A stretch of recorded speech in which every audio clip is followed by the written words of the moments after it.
Where the hell is John? Hey, there's John. Justin, you should put the camera on your face instead of on your fucking Yoda on your desk. No thanks. Why? You've got me. I'm like the ugliest in the fucking group. And you got John, who's a fucking lumberjack, and you're like the best looking in the group, and you're afraid to put your camera on there?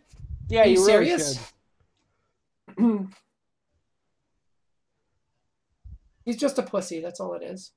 We were lucky to drive Valindra's forces back. He needs to stop playing Neverwinter. We must survive much longer. You know, I kind of actually really like that game. Well, I just installed it. I want to try it out. Wait until after we're done talking. Jesus. We'll all play afterwards. We'll play it later. Are you in Dragon, Cat? I think I am. I think. I mean, I'll check, but...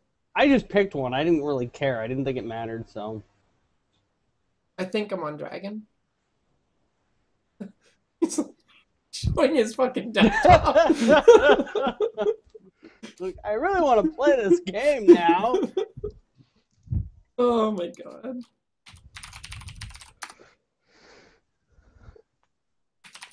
Forget what my password is. Alright, I got my password. LastPass. It's LastPass doesn't work with multiple logins for SSH. Speaking of SSH, I set up the Linode last night. I need to install and configure the computer and whatnot. You know what else you need to do? I need to register your domain too. All right. So Yoda.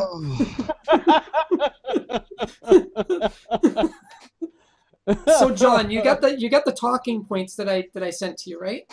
I did. All right. Justin didn't get a chance to and whatnot, so. That's all right. Most of it's going to be, shoot from the hip anyways. Although I did most of it will be, yeah. I did write some stuff down because, I like to write, so.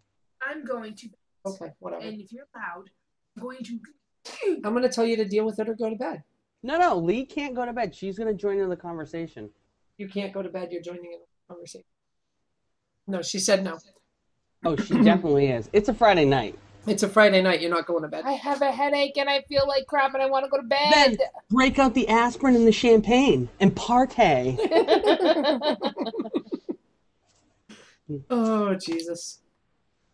Justin, we really need to see your face. No, we don't need to see his face. What do you see my face for? What? Because so that we know who's talking. Justin? Yoda. Does it matter who's talking? Yes. Who cares? It doesn't matter. I never agreed to this whole thing. You just invited It me. doesn't matter. Holy fucking shit. Google's sound shit is horrible. What the fuck? What the hell is that, Justin? Back it up, Justin. That's who I thought it was. Oh, Schmeagle. I never knew Justin was fucking camera shy. Doesn't matter. Who cares? Jigga. If I wasn't wearing this love it. big-ass headset, it wouldn't be as much of a deal. Where'd you get that? That's awesome. Gollum. Okay, he gets It's all from the the cool collector's stuff. edition of the Two Towers. Oh, that's All awesome. right, I am on... He gets all the cool toys. I have no idea what I'm on. What? I don't even know what you're talking about. I don't know do what... you mean? I don't know what I shard don't know what I'm I'm on. Oh, you have to look. As soon as you log in, if you go to the character selection. I think I'm on Mind tells Flayer. It tells you what it is. I'm on Dragon. Justin's on Dragon. Yeah, he told me to join Dragon, so... Yeah, I'm on Dragon too. Well, I'm on Mind Oh, Mind yeah. Flayer, not Dragon, so I'll just end up recreating a character. It's not that big a deal. But Make it a doesn't- cake since I made a healer. It doesn't tell me what server it's on unless I go and try and create a new character. That's not true. I just found out myself. I'm looking at the fucking login screen right now, John. It doesn't show it. No, you have to go into logging in, right? Go to the character selection screen. It'll tell you your character, and right underneath it, it'll say what. Hey, John, server. look at. Hold on. I'm I'm not not on- looking. That's not the name of the server I'm on. I'm on Mind Flayer. Yes. Oh wait. You're on. Mind Flayer's the top one. Okay. You're on Beholder. Yeah. All right. I thought that I was on Mind Flayer because that's automatically selected when I go to choose a shard. Sorry, I wasn't looking at the All right. chat So I'll room. create one later. I'll do one later. Fucking. I wonder Smeagol. if they'll make you do the tutorial again. Evidently, you can skip it. Oh, okay. Anyway, so Say hi, Lee. Hi. A little background. What I'm going to be doing is a weekly podcast. I'm going to try to do a weekly podcast. I want John and Justin to be involved in it, but evidently Justin doesn't like it. He's already. You don't have to make it a requirement. I want you bring him people to be in, involved. and then you bring people out. I need more than just me to be involved in it. No, I need I'll one be other involved. Just don't expect too much from me. Don't expect more than I'm playing Neverwinter. Sort of like what you do at work, right? Yes, I'm an IT administrator or whatever the fuck it is you are, and just don't expect too much from me. Yeah, your computer's broke, but I can't fix it, so whatever. That's not true. He never did that. Leave me alone. I'm busy doing stuff in Neverwinter. I'm a systems engineer now. Leave me alone. I'm busy running fucking Mechanar for the 30th time today. During What are you talking fucking about? work. Okay. I usually play with SECM all day long. Anyway, so What are you drinking? so Me? can Yeah. I try to actually get the intro to the fucking cast His started? pug cup. No. Like what the fuck? I want to know what he was drinking. It's 4 times I've tried to start the podcast and it's been interrupted by don't expect too much or me starting a fucking rant about Justin or now you talking about a fucking drink. All right, shut up so I can hear what he's drinking. I said it's vodka. Vodka? Yeah, Smirnoff. Are you serious? Hell yeah. No, it's coffee. You know I'm clearly not drinking Okay, vodka. coffee. I could do coffee. So You so may anyway, continue. it's You're gonna all be fuzzy. Oh, now it's I'm fuzzy. The You're cast is fuzzy. going to be he's fuzzy. His camera's a piece of shit. You're fuzzy. The cast is going to be about gaming, game development, what people want, where gaming is going, all that nifty shit. Basically a gaming cast. From people who have been involved in the IT side of things for years. John Saucier, jsauce, is you've been involved in IT for how long, John? Why don't you introduce yourself? Go through all that nifty shit. Well, I didn't know I'd have to introduce myself. hat Yeah, it's comes just a minor thing. You can call yourself the douche No. douche bank. What is he? Future Bank. Future Bank North. Well, I've been involved in IT since I was a teenager, so a long time. 20 years, about as long as me. And about 20 years probably. Oh, And you've been gaming for well, I was gaming a lot when I was a kid, so probably 25 years, maybe more. Although lately I'm not a big gamer. I'm more selective about the games that I choose to play. I tend to stick to certain genres, and but I do try out almost everything that comes out. yeah, like Newman, which we'll get to in a little bit. He doesn't enjoy any game that requires more than one button to play. So I myself have been gaming since I was about 7 years old. I remember the first computer system, gaming system that my family got was an Atom Home computer system, and an Atari 2600. Commodore 64 for me. Commodore 64 was my aunt's. My aunt Leanne owned a Commodore 64, so if I wanted to use that, I went over her house. Otherwise, it was Atari and Atom Home computer system. I spent weeks learning how to program in BASIC just so I could print hello or fuck you a million times. fuck you. 10, print, fuck you, 10, 20, go to 10. go to 10. So I've been playing video games for nearing 30 years, a little over 30 years now. I've been in IT. The first time I did anything IT based, I went down to the Fitchburg Public Library, and I created a text based choose your own adventure, which was like 5 different screens, and that was it. You went to 5 different rooms, and that was it. And I did that because of a text based use your own adventure that I saw on their computers, and that was the first thing I did in computers. That's what really got me into IT, and I've been doing IT in some form basically ever since. I did the same thing as you, John. I with the Atom Home computer system, not the Commodore. I did that after at my aunt's house. But with the Atom system, I had Buck Rogers and Zaxxon, and then we had Pascal on the. I believe it was Pascal. I remember the turtle. So That's where I started. Justin, however, has a very different history. I don't think he was playing video games until he was a teenager. Yeah, I wasn't playing video games until Warcraft 2 came out. Holy cow! Yeah, he was Well- more of a well- he was more of a sports kid, right? So hold on, Well- hold on. You were playing your first video No, game I was was the playing- video game we all played. No, I was playing games before that, but that was the first game that I played a lot. Like, I played Wolfenstein 3D a bit. A little bit of Doom. Wow. A little bit of Doom. Before that, he was Well, more. my first computer was a 486. Well, his first computer, his first console was a 486.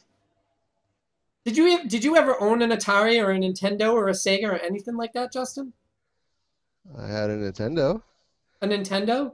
Well, my father had an Odyssey, and he had a Texas Wow. Instruments that you could play games on. Holy shit! that's All right, old. well that's your dad, but you never He- played them. One of my friends had a TS-80, and Yeah, I I played, remember like, a lot Donkey of Kong games and on stuff. that. Played like Donkey Kong on the Nintendo. So No, we all started basically. I had a Nintendo. I had a Sega. I had a Sega CD. I had the X32. I had Game You Boy. fucking noob. I had- the X32. Well, I was big on Genesis. Take a CD in the X32, fucking noob. You were playing Genesis like. How did you afford all this crazy. stuff? His parents, dude. His mom bought See, him my parents anything he wouldn't buy me wanted. wouldn't buy me everything. And that's funny. You're an only child, and John and I both came from 3 and 4 family Well, you children have to families. understand something. Parents that don't actually want to be around their children will give them things to keep them away. And how you keep a room full of children occupied, you put a gaming system in front of them and say, here you go. And that's what happened. I mean, that's basically what happened. We played Sewer Shark on the Sega CD. I'm not even kidding. We got for Christmas. I played Sewer Shark for, I think it had to be 3 or 4 days straight. I mean, straight, just because it was so difficult.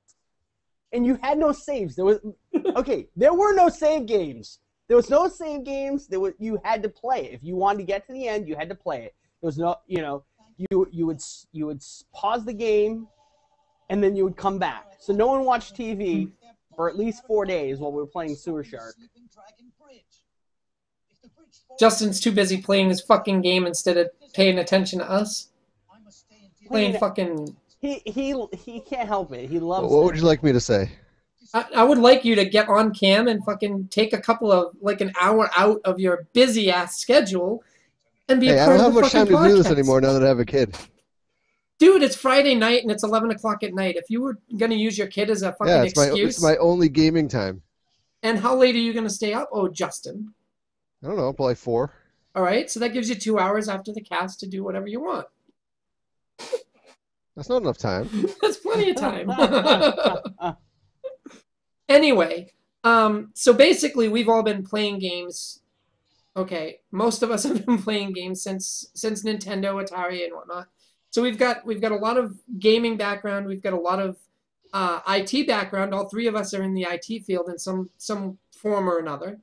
And all of us, okay, John and I have done a lot of scripting and a lot of coding in the past. I don't think Justin has. So that's where the background for the people that I'm hoping to be on the cast every week, that's where our quote experience is coming from. So when we start talking about what's good in gaming and what isn't, that's where we're drawing our experience from. And that's where we're saying, that's why I can say that we have some authority in, we've been playing games for 30 fucking years. So we know, what makes a game good and what makes a game pretty shitty. And while times change, of course, what makes a game good is going to change. But what makes a game shitty generally won't change. It's still going to be shitty. If it was shitty 20 years ago, it's still going to be shitty now. It's going to be retro shitty, vis-a-vis Superman 64. I will say one thing. Tastes change, so that might not be completely For the accurate. most part. Why I qualified that with for the most part. I used to hate raw onions. I don't mind so much anymore. I used to hate cheese. Not so much anymore. When you get older, your taste buds change, John. Your video buds don't change. No, but- someone just got him to eat cheese and he realized it wasn't that bad. That's not Yeah. true. I have been eating cheese Okay, just specific cheese. I still don't like Parmesan. I can't stand it. Anyway, but- so I want to try and not go off topic as much as possible. This isn't just a free for all chat. This is a podcast. Right? You're fuzzy, just so you know. Stupid camera. So Stupid fuzzy. camera. I need to turn off that auto fucking whatever. Oh yeah, you need to turn off the autofocus. Yeah. Anyway, so now that we've got the basic introductions done, which I don't think we'll ever have to do again. Well, there's not that many people here, so. It doesn't matter. The more people, the people aren't going to be here just for the podcast. This is the first ever podcast I've ever tried to do. And I've got a lot of work to do afterwards to make an actual podcast. So it's not something that people are going to join, oh my God, they're doing a podcast, let's go. It's not fucking Angry Video Game Nerd or State of the Game or anything like that. It's brand fucking new. And I need to do a lot less of that. All right. So the talking points, the first talking point. Yeah. So the first talking point that I wanted to get onto was the current gaming scene. Nice little segue there. Why are game companies moving to an always online gaming model? SimCity, Diablo 3. Why the hell do these companies think that making things harder to access and harder to keep control of because of the access that they're denying people for the customers, why do these companies think that going to an always online model is going to give them better revenue, when historically, just from the last 2 years, these launches and these games have gotten so much bad press because of it that people are just don't want to do it. What do you think the main reasons are? And don't say piracy, because that's like everybody's go-to reason. What do you think the main reasons are for companies going to an always online model, and their justification for doing so other than piracy? Because it's causing problems, in my opinion, and historically it's causing problems with the way customers view these companies and these games. Well, SimCity is not a good thing to talk about, because that was totally EA that effed that whole thing up.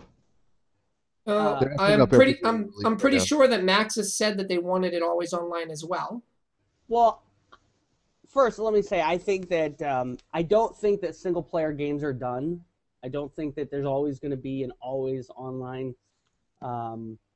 I think indie titles will not be always online, just because the revenue generated from these kinds of games, it doesn't really equate with like an indie kind of game. They're not interested in that kind of thing.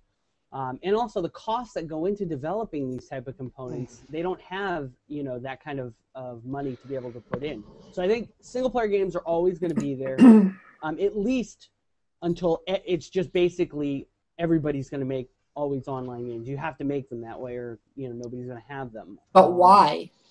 How's that? Can you see me now? Yeah, I can see you now. There's Justin. I think in all his glory. Piracy is definitely part of the problem, and I'll just. I'm in my fucking bedroom, Justin. Deal with it. I'll just say that for them, they see it as a big deal. It may not be the only thing, but control is certainly an issue. They want to have full control over their game. They want to be able to decide what you can and what you can't do with their game. And essentially, the way to do that is to remove the ability for a user to be able to interact with the gaming profile locally. Okay, you remember in many of the older games, a lot of people would modify those games locally, and especially if those games were then imported into an online type of game. I'll give you an example. Diablo 1, if anyone has ever played that game, you realize very quickly that it's a game of cheaters. Everybody modified their game, and I myself played it for about 30 minutes. I got killed by the sword of whoop-ass, and I said, that doesn't really make a whole lot of sense. Why would they create a sword of whoop-ass? It just doesn't sound right. And that's when I come to find out, oh yeah, nobody plays Diablo 1 because... Fate of the Well, Whale. That Fate was of the one of Whale, the cool baby. things Fate about of the the game, Whale. though. Yeah, it's cool if you're the cheater, but when everybody's doing it, it's really not that... It's not that much fun. Well, it's cool modifying your stuff. It's only cool modifying your stuff So everything's because you're the stored one. locally. Yeah, but that was only cool because you were the one that was causing problems. Go into a town and fucking throw up, what was it, the town kill, whatever, and you're like laughing because everybody's dead in town. They had no way to stop it, and you're like picking up everything else. Somebody says, oh, wow, what armor is that? Oh, it's the Great Plate of the Whale or whatever the hell that was. It's Well, also a hacked item. That brings me back to the idea of control, because if you look at a game like Counter-Strike, which is an online game, okay, it relies on the online community to be able to play. You know, it's a giant multiplayer game. But that's a game that can easily be hacked, and it was. And, yeah, it's great when you're the hacker. It's not so great when you're on the receiving end. And that for them, for companies like that, they want to be able to control that aspect of the game so that they know that everybody is getting the same kind of gaming experience. Do I think it's valid? No, because I think everybody deserves to play the game the way they want to. If you pay for the game, you should be able to do whatever you want. Now, in fairness to the people who don't want to do that, maybe you have an alternative way for those people to play, like Counter-Strike that has, you know, VAC secured servers and non-VAC secured servers. So with that being said, what do you think about a game like Torchlight, where they're deliberately not preventing people from being able to hack the game? Or what do you think about games where modding actually created an entirely new game? Counter-Strike was a Half-Life mod. With the way these games are going now, if that happened 20... What? You gotta turn off that autofocus. It's terrible. I'm working on it. 20 or 30 years from now, if Counter-Strike, or even now, if Half-Life was released today, Counter-Strike, and Half-Life had the same online always focus that Diablo 3 and SimCity and other games have, then Counter-Strike would never have been created, because you wouldn't be able to mod the game because of the way things are going. Do you understand what I'm saying? I know what you're saying, but that's always going to happen. The problem isn't an online game whether you can mod it or not. That's not the problem. Nobody has a problem with playing an online game that is designed to be an online game. For example, World of Warcraft. You can't imagine playing that as a single-player game. No MMO would ever play that way. But Counter-Strike wouldn't work as a single-player game either. If anyone's played... I don't remember what the single-player version of that is, but of what? Of Counter-Strike. It's Half-Life. Not they actually have a Counter-Strike, but yeah, Half-Life is a good example. It was like Condition Zero or something. Condition Zero and Blue Shift are both single-player versions of it. Right, but they're also mods of Half-Life. They're not mods of Counter-Strike. Well, they're Condition Zero is its own game. It isn't a mod at all. It was created originally as a mod of Half-Life. No, Condition Zero was not a mod. It was created after Counter-Strike became popular. It was created as its own game, single player. And then it became an actual completely separate game that you could play as a multiplayer. So there was Counter-Strike and Counter-Strike Condition Zero. It was completely separate. But Counter-Strike was, for a long time, until Source came out, Counter-Strike was a Half-Life mod. It's a total conversion mod. So was Condition Zero. No, Condition Zero was never a mod, though. It was a Valve endeavor to create a brand new version of Counter-Strike. It's not a mod. It's completely separate from Half-Life. It plays as a single-player game, and in fact, it plays outside of Half-Life because you can play it. You can't interact with Counter-Strike players or Half-Life players. It's completely separated. That doesn't mean it's not a mod. It's definitely not a mod. In any event, what do you think of? We know what you think about the Counter-Strike. What do you think of games like Diablo clones, like Torchlight, Torchlight 2. Well, what I was going to say is that so you have those games that you expect to be multiplayer games, expect to be an online game, because you can't imagine playing those games. I can't imagine playing Counter-Strike single player. I didn't like Condition Zero because it didn't make any sense to me. Those are the kind of games where you have fun playing in a multiplayer environment. You know, if you remember, we used to play LAN parties for that purpose. So, you know, it obviously makes sense that things like MMOs are really where people want to go. People want to experience an environment where they're playing with as many people as possible.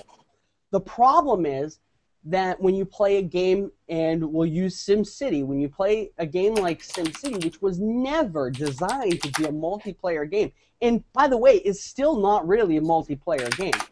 Having played it, it doesn't seem like a multiplayer game to me. There happens to be other people in the world, but you don't really interact with them. And the same goes, you know, for other games like that, where it's basically a single player game where they decided to just add an online component. Just as a point of clarity, Condition Zero, as of 2008, is one of the top 10 most played Half-Life mods in terms of players. Just as a point of clarity. Okay, so what you're saying is Wikipedia is wrong. I'm saying that Valve is saying that, dude. Well, it's most definitely not a mod. They may call it that, but it's not a mod. It doesn't modify Half-Life. In any event, so what's your position on games that have the multiplayer capability, but aren't like designed to pull from a central server such that there's no way to mod it? Games right now, the only reason... Let me say, there's always a way to mod it. The only reason that a vast majority of games exist right now is because of the way that the games prior to them came out. Counter-Strike, Global Offensive, Half-Life, Counter-Strike Global Offensive, that's a new Counter-Strike that was released. World of Warcraft, StarCraft, and all the UMS settings, those could be considered mods. None of this stuff would exist right now if their precursors didn't exist. So what's going to happen 10 years from now when people are trying to do stuff? Games like World of Warcraft are designed to be MMOs. Games like SimCity are not. So what you're talking about is evolution. You're talking about adaptation, and there's nothing wrong with that. No, there's nothing wrong with adaptation, but what I'm saying is they're stifling adaptation by doing this. Well, they're stifling innovation by locking us into a specific model, which... That as well. But the adaptation, somebody's going to say, why... I'm going to get to the indie game thing where do you go the from next there, hour. Which is, once everybody's playing online, what's the next evolution? Where do you go from there? Not everybody's going to play online. I agree. Even now, what is it? 40% of the U.S. isn't online. I agree, because it makes no sense to force everything to be online. It's not even the U.S. First of all, the U.S. and and countries like Canada and Japan, even though yes, there are say 40% of people are not have an online presence, those people aren't probably not playing games much anyways. But with that said, I need to cut you off there for a minute. I want to get Justin's input, and you provided a perfect segue. Justin, what do you think about this? And while you're explaining this, I want you to go into, how often your father, who used to play Warcraft 2 or 3, like consistently, if I went over Justin's house, his dad was playing Warcraft. How often would your dad go online to play Warcraft? And what would he do now if Warcraft was released now and he wanted to play it and it was forced to stay online all the time? I really want your input on this because I know you've got a totally different perspective on it. Well, he never played online, but I don't see with it needing to be online if everyone's computer is online all the time anyway. But not everybody's that's the point is. that we're trying to make is that not everybody is online. Okay, 99% of people are. Actually, no. The facts are 40% of people in the United States still have no online presence. And those people don't play video games. Which is what I said. And that's why I brought up the fact that your dad played video But games and never went online for them. But what I can say, if I can interject, is that if we're outside the U.S., let's not use the U.S. as an example. Let's talk about other countries, maybe smaller countries where people do have an online presence, but their internet is limited in some way. Their bandwidth limited, or their time limited. What about those people who are then forced to be online to play a particular game, and it's going to cost them money? They pay for the game, and a game that's supposed to be free is no longer free to play, but it's pay to play by virtue of the fact that they now have to pay for that internet every time they're playing that game. And that right there is the crux of the issue that I was trying to get at. Companies forcing their consumers to not only pay for the game that they're buying to play, but now pay for the game, pay for their phone service if they're using old school internet service like regular modems or DSL, or pay for their cable internet. And if they happen to have bandwidth limitations, like some countries do, I think Sweden has bandwidth limitations as an example, now they're also paying for any bandwidth that they happen to overutilize, all to play a game that's supposed to be, quote, single player but always online. That doesn't make any sense. And there's no reason for that to be... It doesn't make sense to us. It makes sense to them because... Why does it make sense to the companies that are doing this? They're alienating some of their viewer base, some of their customers. That's true, but let's look at it from EA's point of view, which is, I've already got your money, all right? And in 3 months when I stop supporting this game and I move on to the next game, because you are a sheep, you're going to buy that one too, and I'm going to do the same thing to you. And the thing is it's not really EA's fault, because they're basically doing what humans do to each other. They're following the same thing that the same logic that every other person has ever used, and specifically every other corporation that's ever used. And so what are they doing wrong? In that aspect, what are they doing wrong? Isn't it on us to change them by saying, no, we're not going to buy that? Well, that's part of what's going on. That's part of what's going on. I mean, Justin... EA is losing a ton of money that they could have made on SimCity. They have lost. EA is screwing over all of their games right now. Didn't the CEO just leave or something like that? Well, I know that the CFO of Microsoft was ousted because of Windows 8, but that's completely different. That's totally different. That's got nothing to do with gaming. But not so different, because Xbox next is going to be an always online gaming console. In order to be able to play a single player game on the Xbox, you will be required to have an online presence, which is not a requirement of the Xbox 360.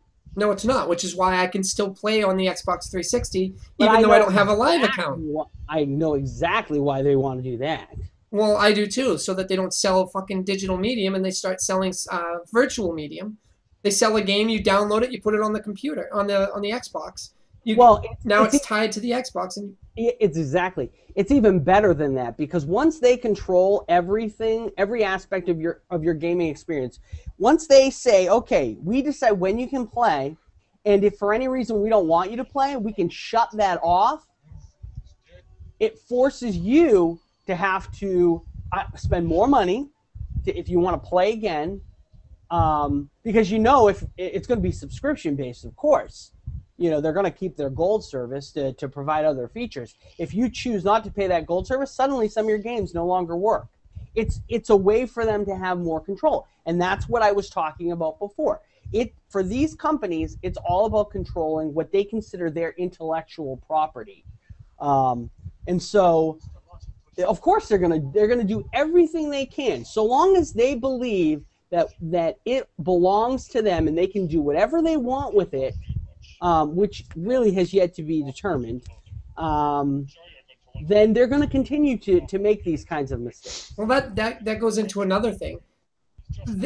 How can Microsoft believe that a game released on the Microsoft platform, on Xbox or anything else, is their property?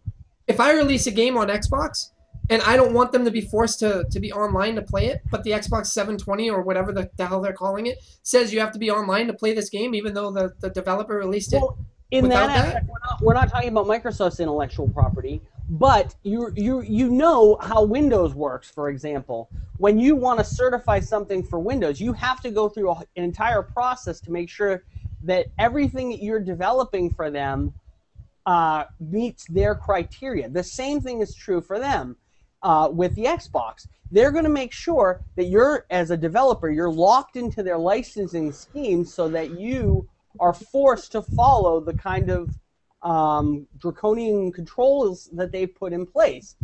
You know, if you want to be an Xbox developer, that's just what you're going to have to do. They're not going to allow you to have this kind of third-party control where you can do whatever you want, because that's going to go against the very thing that they're trying to do, which is control everything.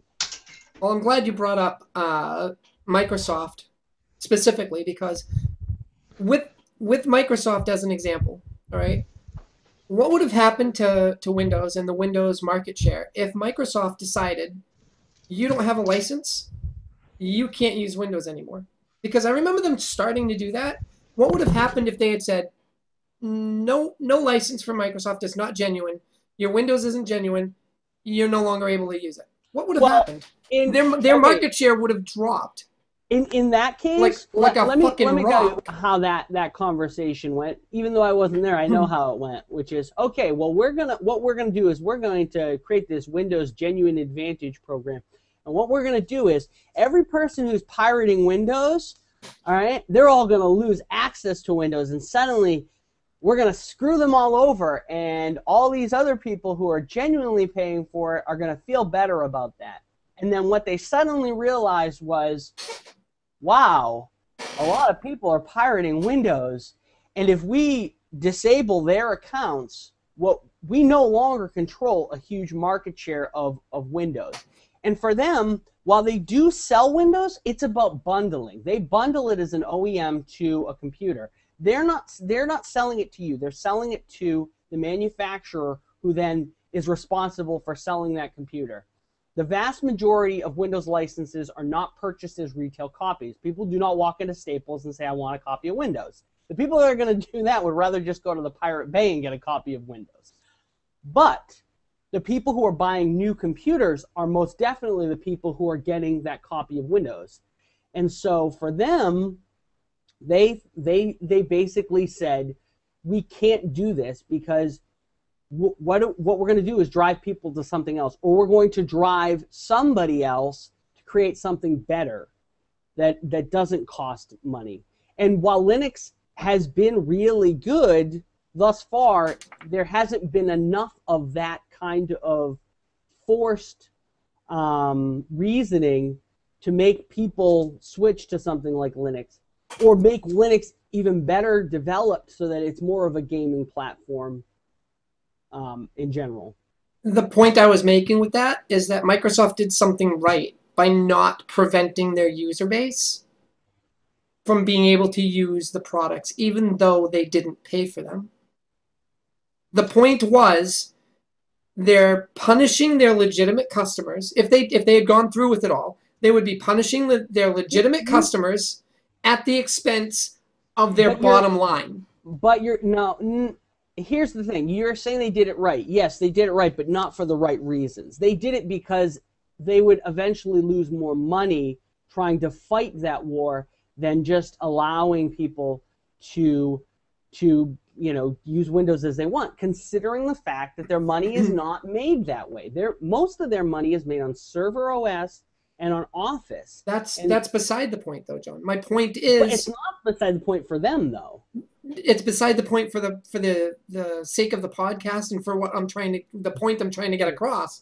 I don't give a fuck if Microsoft is going to lose money on their server OSs because they're doing something with that. I don't give a crap about what Microsoft is doing with the server, because the servers aren't a part of what gaming is for. Well, I think it does. It's got nothing to do with this. I know what you're saying, but I think it does matter when you're talking when you're trying to say that somebody does something right. I think it does matter if it's for the right reason. Just because they happen to get to the right place. It doesn't matter about the reason, John. What I'm saying is They said we're going to lose user base, we're going to lose market share if we stop people from being able to use illegitimate copies of Windows. They had the capability to say, always on, you have to activate it online. Cracks notwithstanding, you have to activate it online. Well, you that does have to actually reactivate. That is actually part of Windows right now. There is Right. a It's been involved since Windows 98. Actually, it's been involved since Windows 95, where you have to actually activate. But back then on 95, it was a telephone call, I believe.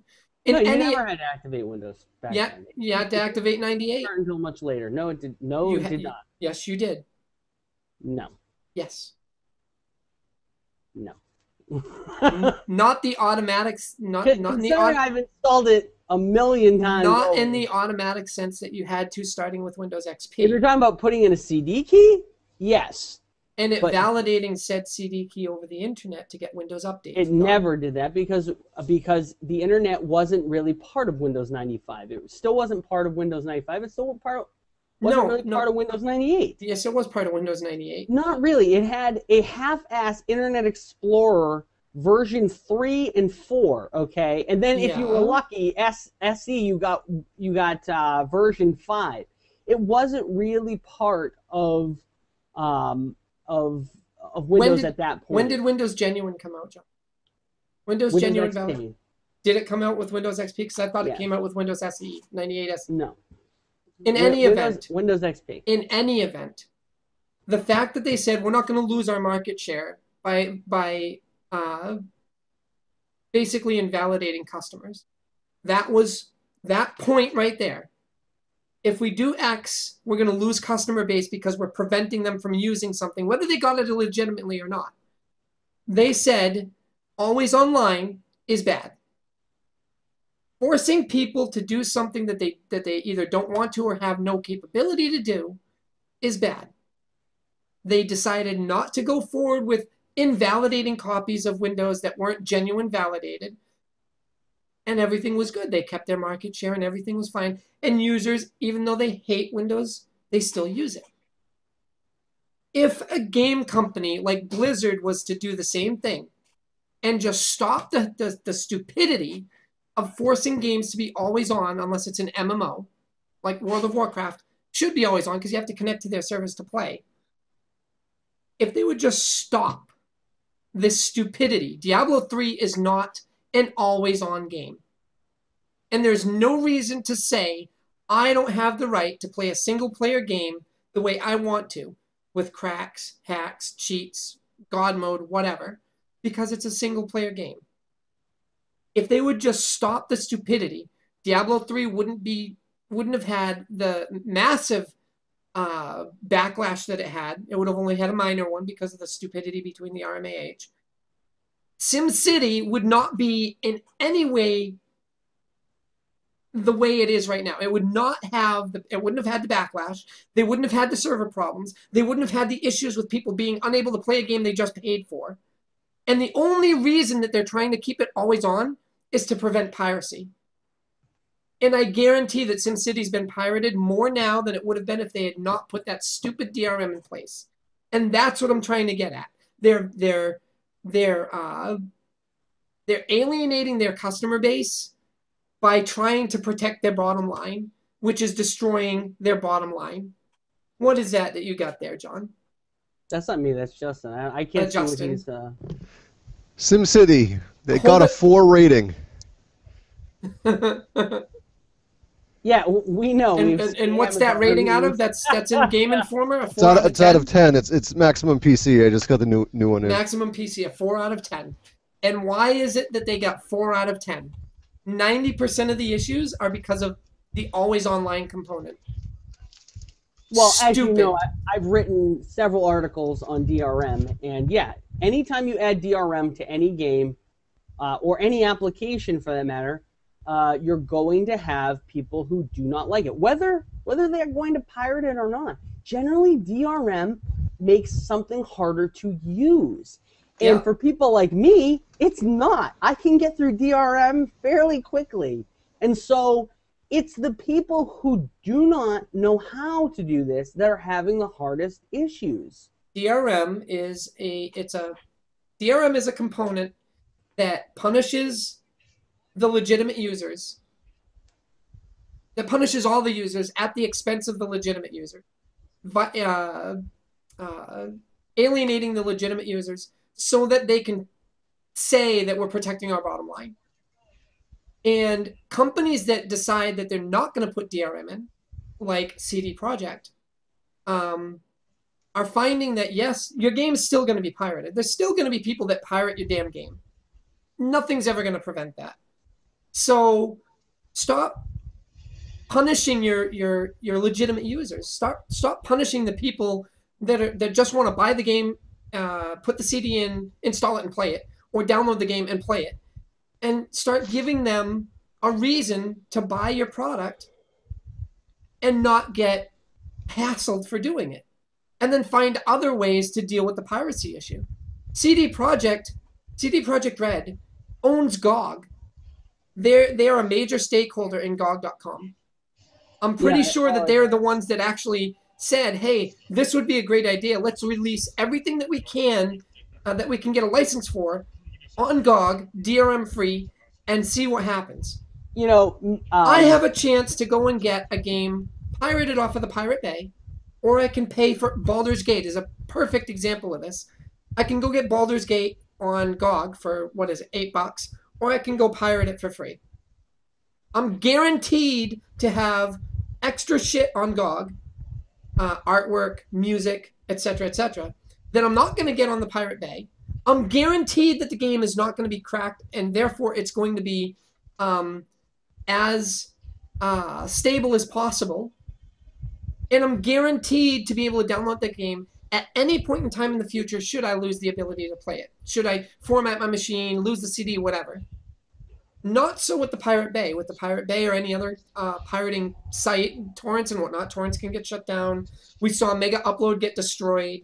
The Pirate Bay had to switch servers or whatever, like 7 different times. GOG is doing it right. CD Projekt is doing it right. SimCity EA is doing it wrong. Or at least in my opinion, it's doing it wrong. And the proof is in the pudding. I mean, look at the scores for EA. Look at what's going on with look at what happened with Diablo 3. And the next game that comes out that's going to be a mainly single player game that's always online, I guarantee there's going to be backlash against that too. What I was going to say is Mass Ganga Gamer makes a good point, which is, you know, before it came out, the press for SimCity was that it was amazing, that everybody wanted to play it. And everybody did. Everybody who saw SimCity, heard they were making another one, was excited to get that game. And it shows in the sales that they had when they actually sold that game. However, their DRM brought them down. It was after the fact that people got annoyed by the DRM component that people just, you know, there was a mass exodus from that game. And essentially everybody wanted a refund, which for me is unprecedented. To have a mass refund on a game, I've never heard of that. You know, when 20 people complain they don't like a game and they refund it or don't refund it because... Well, everybody got a free game that purchased that.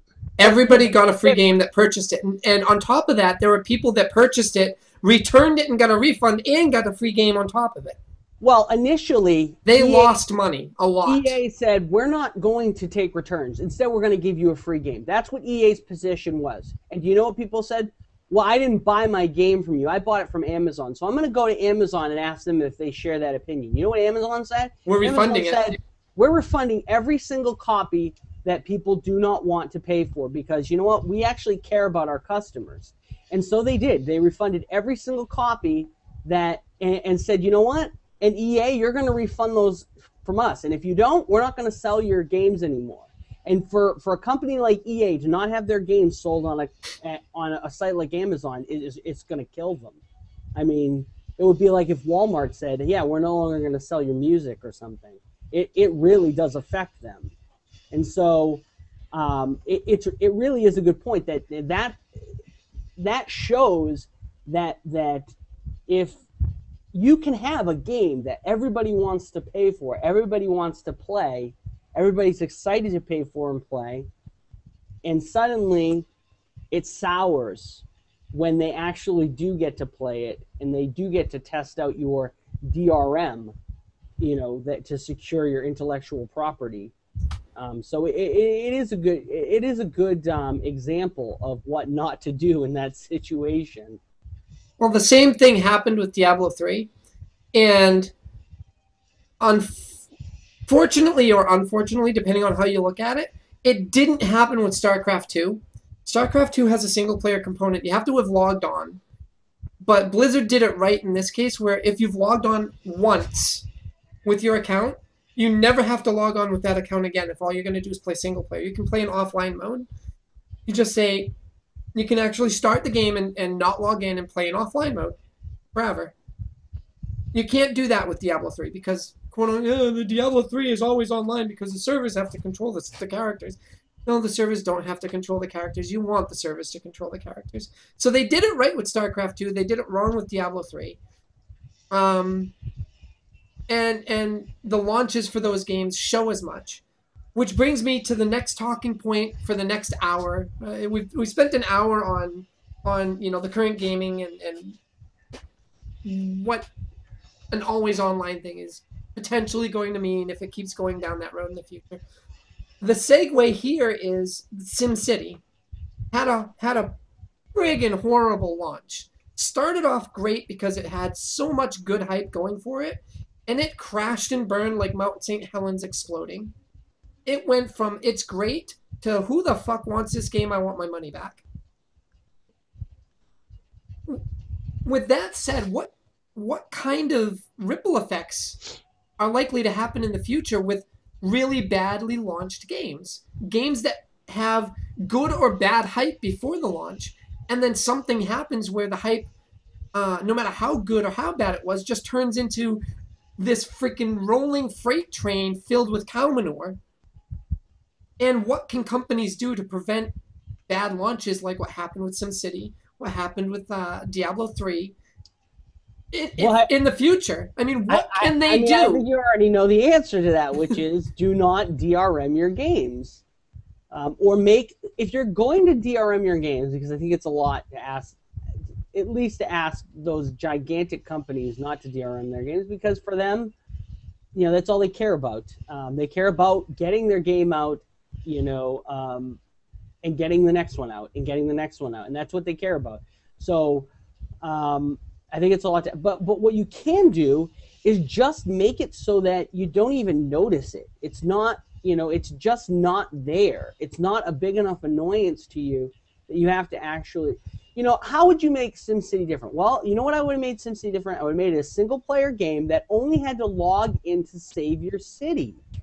And that would have been a perfect way to have DRM, and no one would have cared. You know what? Why it sucks right now? Because that online component frequently disconnects you. And do you know what happens when you get disconnected? You lose your city. But that goes along with the whole, bad launch. This isn't about, DRM is bad. This is about what a game company can do. If they want to keep the DRM in there, the always online component in there, what can they do to improve the way the game launch is going to go? What can they do?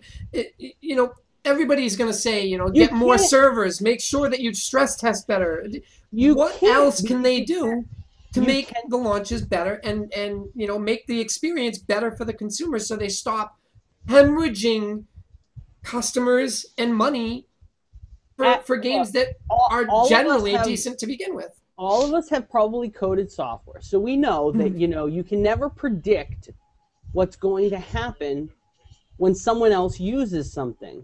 So you can't say to them, well, you should have predicted that all your servers would suddenly go down and no one would be able to play. I'm not going to say that. You can't foresee something like that. But what they can do is make their DRM so that it's not annoying people.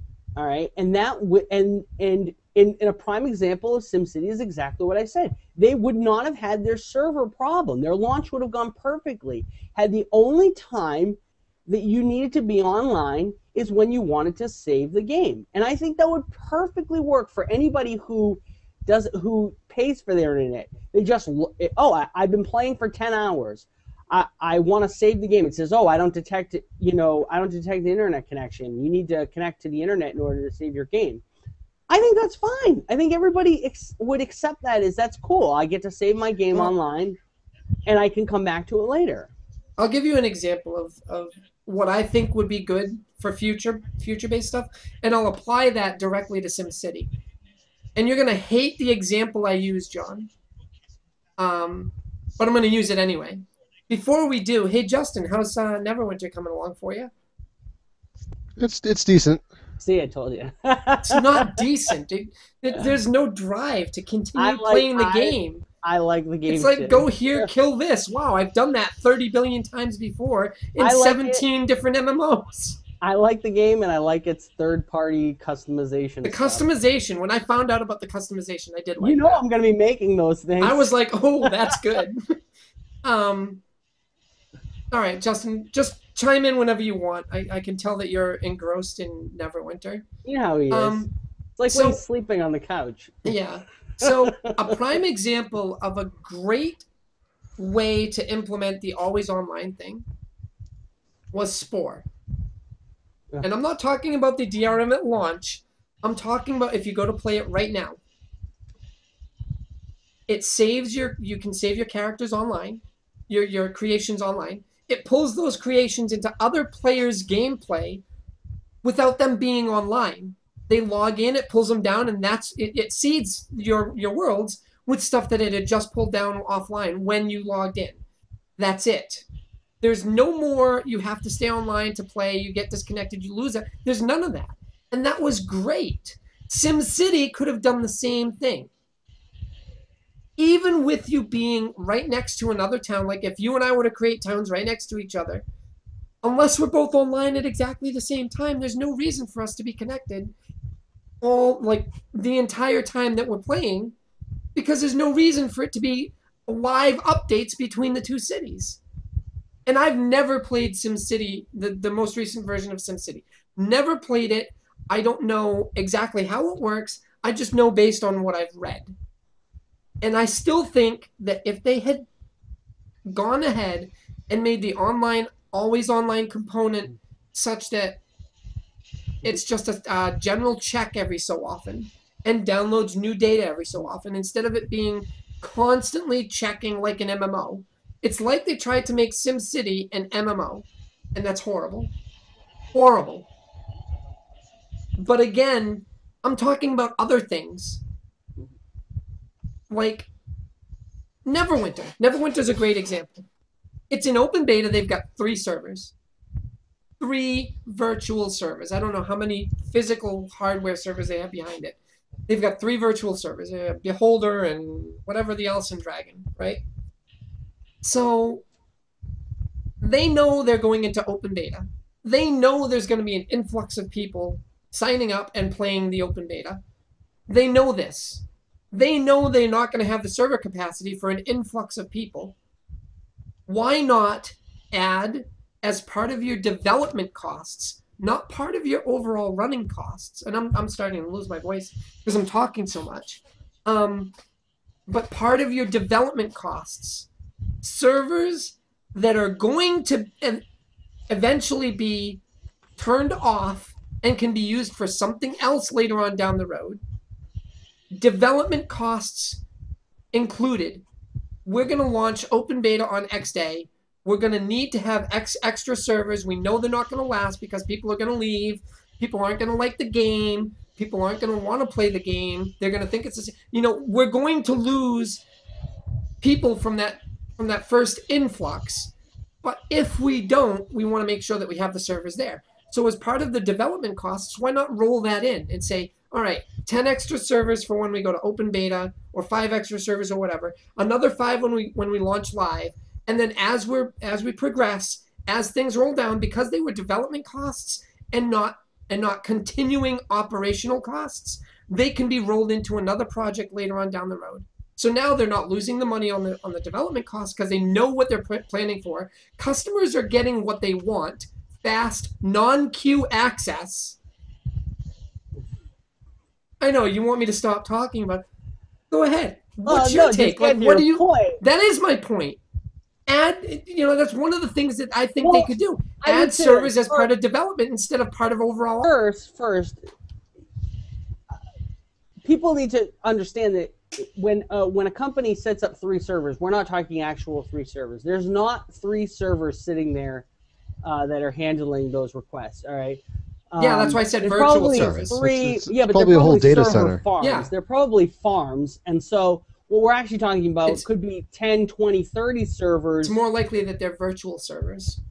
In any case, I think if they're virtual servers, I completely agree with you because those are easy. I can turn them on, I can turn them off. I think previously, games previous to that, maybe 5, 10 years ago, where virtual servers you didn't use them. It did become kind of a problem to say I'm going to have, I'm going to go out and order 300 servers to be able to handle this, and then realize, well, I only needed 40 servers, and then suddenly I've spent a lot of money that I didn't need to spend. And I've actually had the same argument that you've had with other people, thinking the same sort of thing. And people do bring up a good point, which is that companies don't look at things like that. They don't. A prime example is, we all like watching television. We like watching shows. We get addicted to specific shows, all right? And we all get pissed off when a company like Fox or CBS or NBC or any of them decide to cancel that show.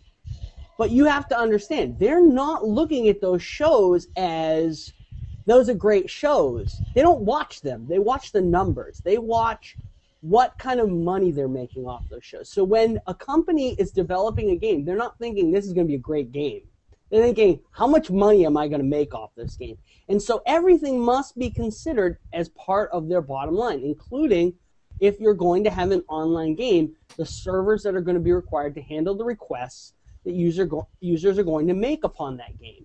And so, it's all just part of it.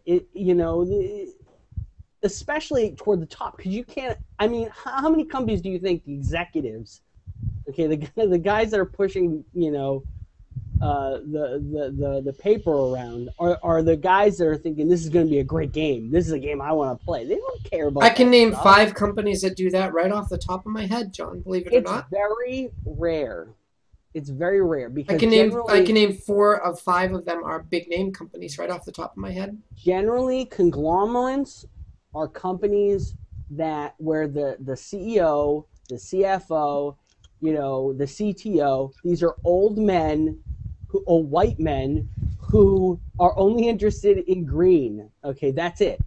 And a lot of them don't even use computers. They have secretaries because they don't want a computer. So you have to look at it like, it's a rare thing. I'm not saying that it's always that way. I'm not going to say that. I'm not naive about that. But I would say that a lot of companies are like that they're only interested in money. And well, maybe that's a problem. Maybe that's a problem.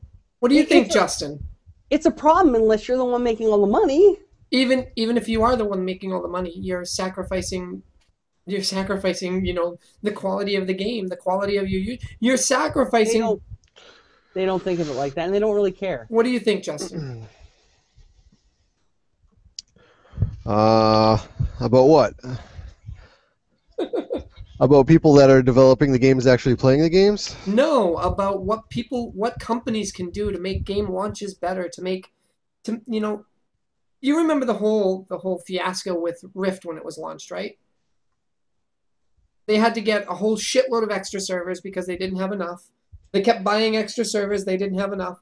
All of a sudden, a month after launch, they've got like 30 extra servers that have like no population because everybody left. What do you think that people can do, or these companies can do to stop that from happening? John's point was, the companies that are making these games are approaching it the same way that TV companies approach making TV shows. They're not looking at the overall experience. They're looking at the numbers. They want their green. They want their fucking moolah. They don't care about, oh, it's a great game and it'll be better if we have X, Y, and Z that happens at launch. They say, oh, we got 30 million units were sold over the course of the first month.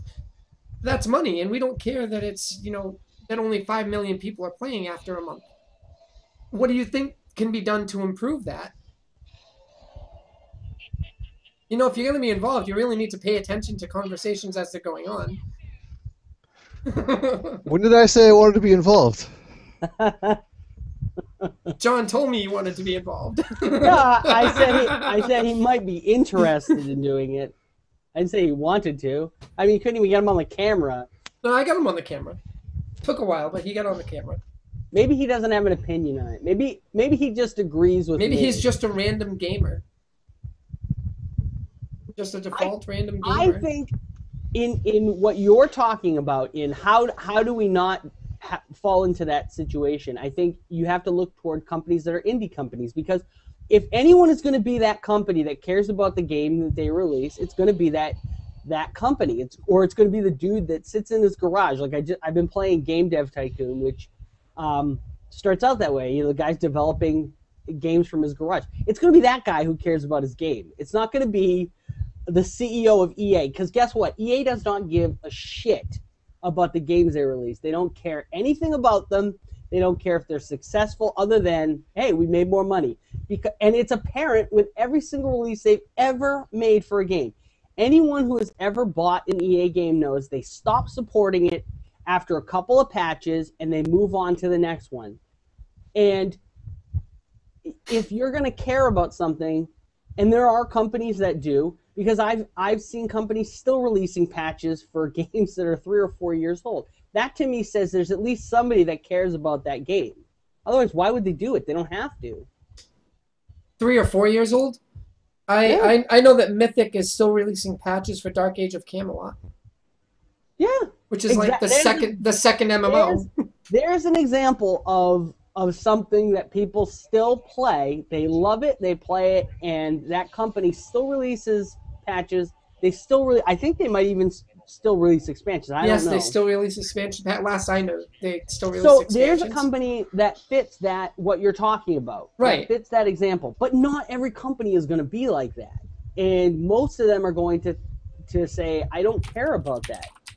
I bring up Mythic because they've got another MMO coming out. Well, I think ArenaNet's the same way. They really care about their games. ArenaNet, yes. NCSoft, not so much. But with that said, Mythic Entertainment is huge on Dark Age of Camelot. They also released Warhammer Online: Age of Reckoning, and I'm thinking that they're actually going to be releasing. Are they the ones in charge of WildStar? I think they're the ones doing WildStar as well. I think, which is why I brought them up. Because WildStar is another MMO that's coming out soon, and oh, it's Carbine that's doing WildStar. But even so, I mean, speaking of Carbine and WildStar, I'm going to bring up a point with that goes along with this. Carbine has WildStar in closed beta right now, or closed alpha. I think it's closed beta, and it's under NDA. And somebody leaked one of the patches recently, and Carbine said, you know, we don't like patches being released. We don't like our NDA being violated and whatnot. Like, no company wants their NDA to be violated, right? But Carbine said, you know what? It's not fair to our loyal customers, the people who are in the beta and not violating the NDA, that this other person, whoever they were, violated the NDA and threw it up on the websites. It's not fair to the rest of our customer base to punish them for something that somebody else already leaked, right? So what did they do? They released that patch and all of the patch notes, which were already released outside of NDA. They said NDA is not applicable to this patch. Everybody can post it anywhere they want. And all of a sudden, Carbine and WildStar huge amounts of good press because Carbine didn't say, fuck you, you violated it, nobody else can release it, we're going to get rid of it, and start throwing cease and desist letters all over the place.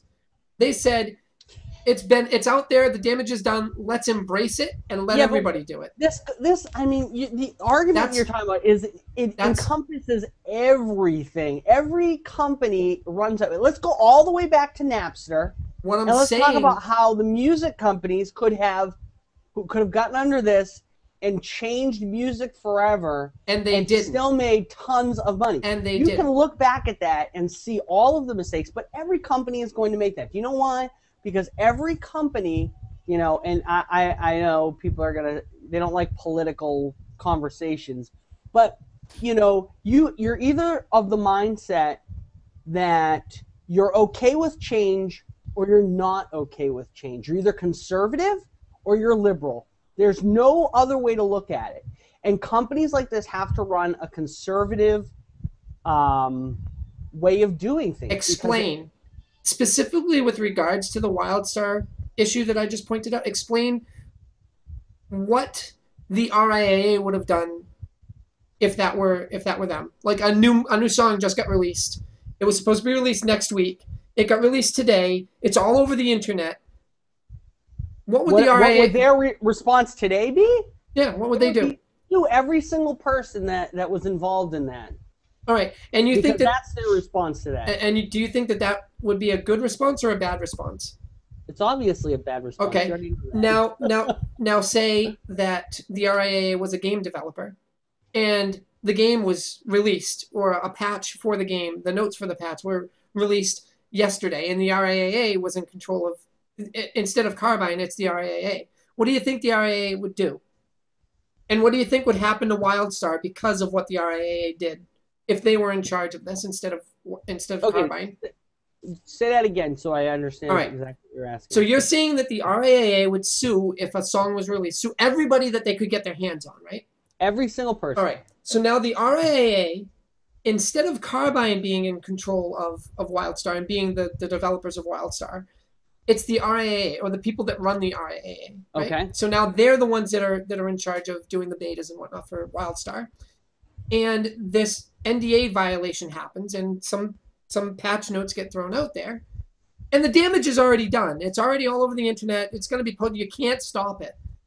Do you think the RIAA would still sue to have all that shit cease and desist? Absolutely. And do you think that would be a bad thing? Do you think that would be wrong for them to do? Absolutely. That's my point. Carbine didn't do that. More companies should follow Carbine's lead.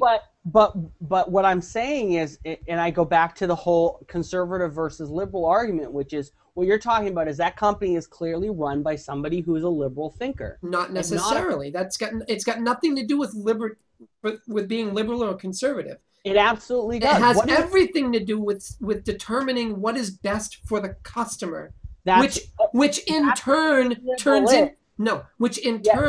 into being what is best for the company. Okay, when you're a conservative, your thinking is, I'll just do whatever everyone else is doing. I'll do what has been done in the past because it's always worked for us. That is conservative thinking. Liberal is, I'm going to be different. I'm going to be progressive. I'm going to think differently than everybody who's come before me. So in that respect, that company is being run liberally. They have a liberally thinking CEO who thinks, I'm not going to make the mistakes of the past, because you can look back on the past and say, who made those mistakes? Like the RIAA, like the MPAA, all right, and even Sony, who released that DRM as part of their music. All of those companies have made mistakes, and it's cost them. All right, so yeah, right. So being conservative, so being conservative thinking would look at those mistakes and say, "I'm not going to do that. We're going to do it differently." No, that's not how conservatives think. So being a conservative would be like, "Oh, they made those mistakes. I'm going to do them the same. So I'm insane." Exactly. That's wrong. No, you're wrong. Trust me, I know this. That's exactly. In any event, this isn't about politics. This is about what a game company can do to ensure that their customer base becomes loyal, stays loyal, and gives them money. Those are the only three things that a company should care about. Because the customers that are loyal listen. The customers that are loyal are going to give them money and defend their product. The customers that give them money and defend their product fill their bottom line and keep them in business. The customers that they alienate and they cause to not be loyal aren't going to defend their product, aren't going to give them money, are going to find ways to get their product for free by pirating or downloading DLC that they can get elsewhere. They're going to do things that don't benefit the company because they're not loyal to said company. And the more this happens, the more likely it is that they're going to have more non-loyal customers that are going to do this. You're absolutely right. You're preaching to the choir. I already know this. This isn't me talking to you. This is me talking to the audience that we have. No, I'm anybody who is a forward thinker is going to think like that, thinking I'm not going to screw over my customers, okay? Because it makes no sense in the long run, because that's how people like us think. But people like that, they don't think like that. They think about, what are you doing for me now? Okay, not what you're going to do for me later. What are you doing for me now? And it affects them now, and therefore they're going to do something now to change that. And so they are going to go sue those customers because they think, hey, I just lost $2 on that customer. I want that $2 back. Not, hey, maybe I can get $5 later to make up for that $2. They don't think like that. They think, I want that $2. So maybe these game development companies should start thinking like that. Maybe that's something that they could do to help. You know, if they're going to launch something that has a potential to have a shitty launch like SimCity, I mean, Amazon forced the issue with SimCity. I completely agree with you, but what you're asking is that a cat act like a dog and a dog act like a cat. No, I'm asking for a cat and a dog both to act like cat dog. Well, the problem is that people they are who they are. They think the way that they're going to think, unless something, you know, things can affect you later on. People can be affected by something, and it can change their opinion. It happens all the time. But for the most part, these people are isolated in their little bubble, and so they see things in a very narrow spectrum, and they don't look outside. They don't see what's going on outside. They don't see how that affects them other than what is affecting their bottom line. And so maybe that's also part of the problem. Maybe that's another thing that could be changed. I'm gonna start bringing up examples of game development companies that are actually looking at things the way that I'm talking about. Maybe all game development companies should look at it. Like Roberts Space Industries, which is the company that some of your viewers are wondering what we're talking about. I think they've gotten lost, so you might want to just give them a little synopsis. So a synopsis here is little synopsis is game companies have a tendency to not to have bad launches. Like Rift had a bad semi-bad. It was one of the best in recent memory, but it was still not a superb launch. SimCity had a shitty launch. Diablo 3 had a really bad launch. And what we're talking about is what game companies, these publishers and these development companies, can do to kind of mitigate those really bad launches and make them more customer friendly. So that even if a game like SimCity is going to be always online, what can the company that's publishing and developing it do to prevent the backlash that's going to happen when the launch comes to fruition? With SimCity, it was shit, nobody can connect, everybody's losing their stuff, they paid for a game that they can't play.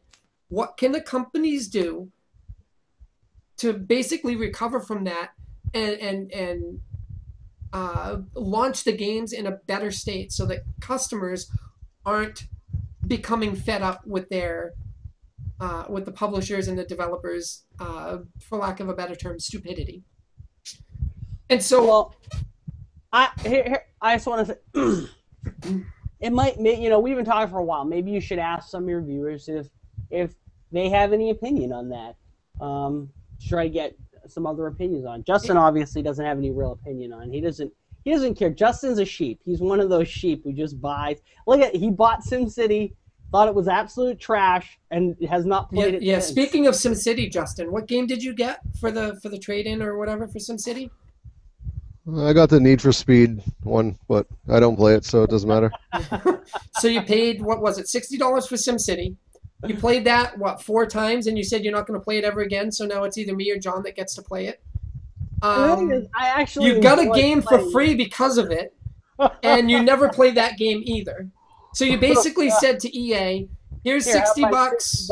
$60. You don't even have to give me the games for it. It doesn't matter. I'm never going to play them anyway. It's people like you that we're talking about trying to help to make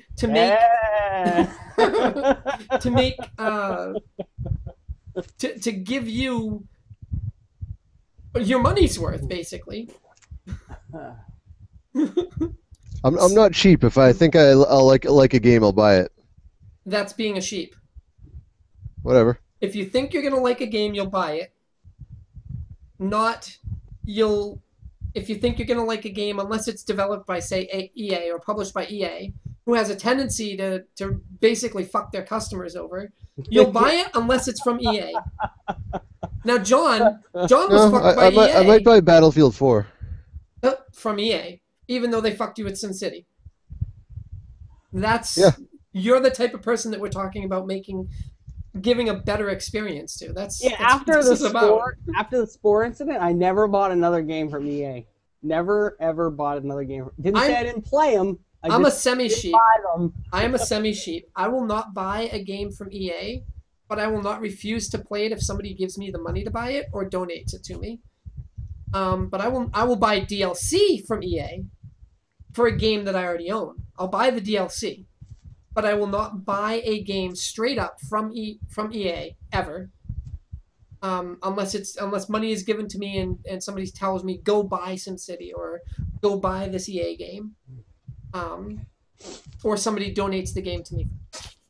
Legendary. The problem with that is that. All right, explain what he asked first.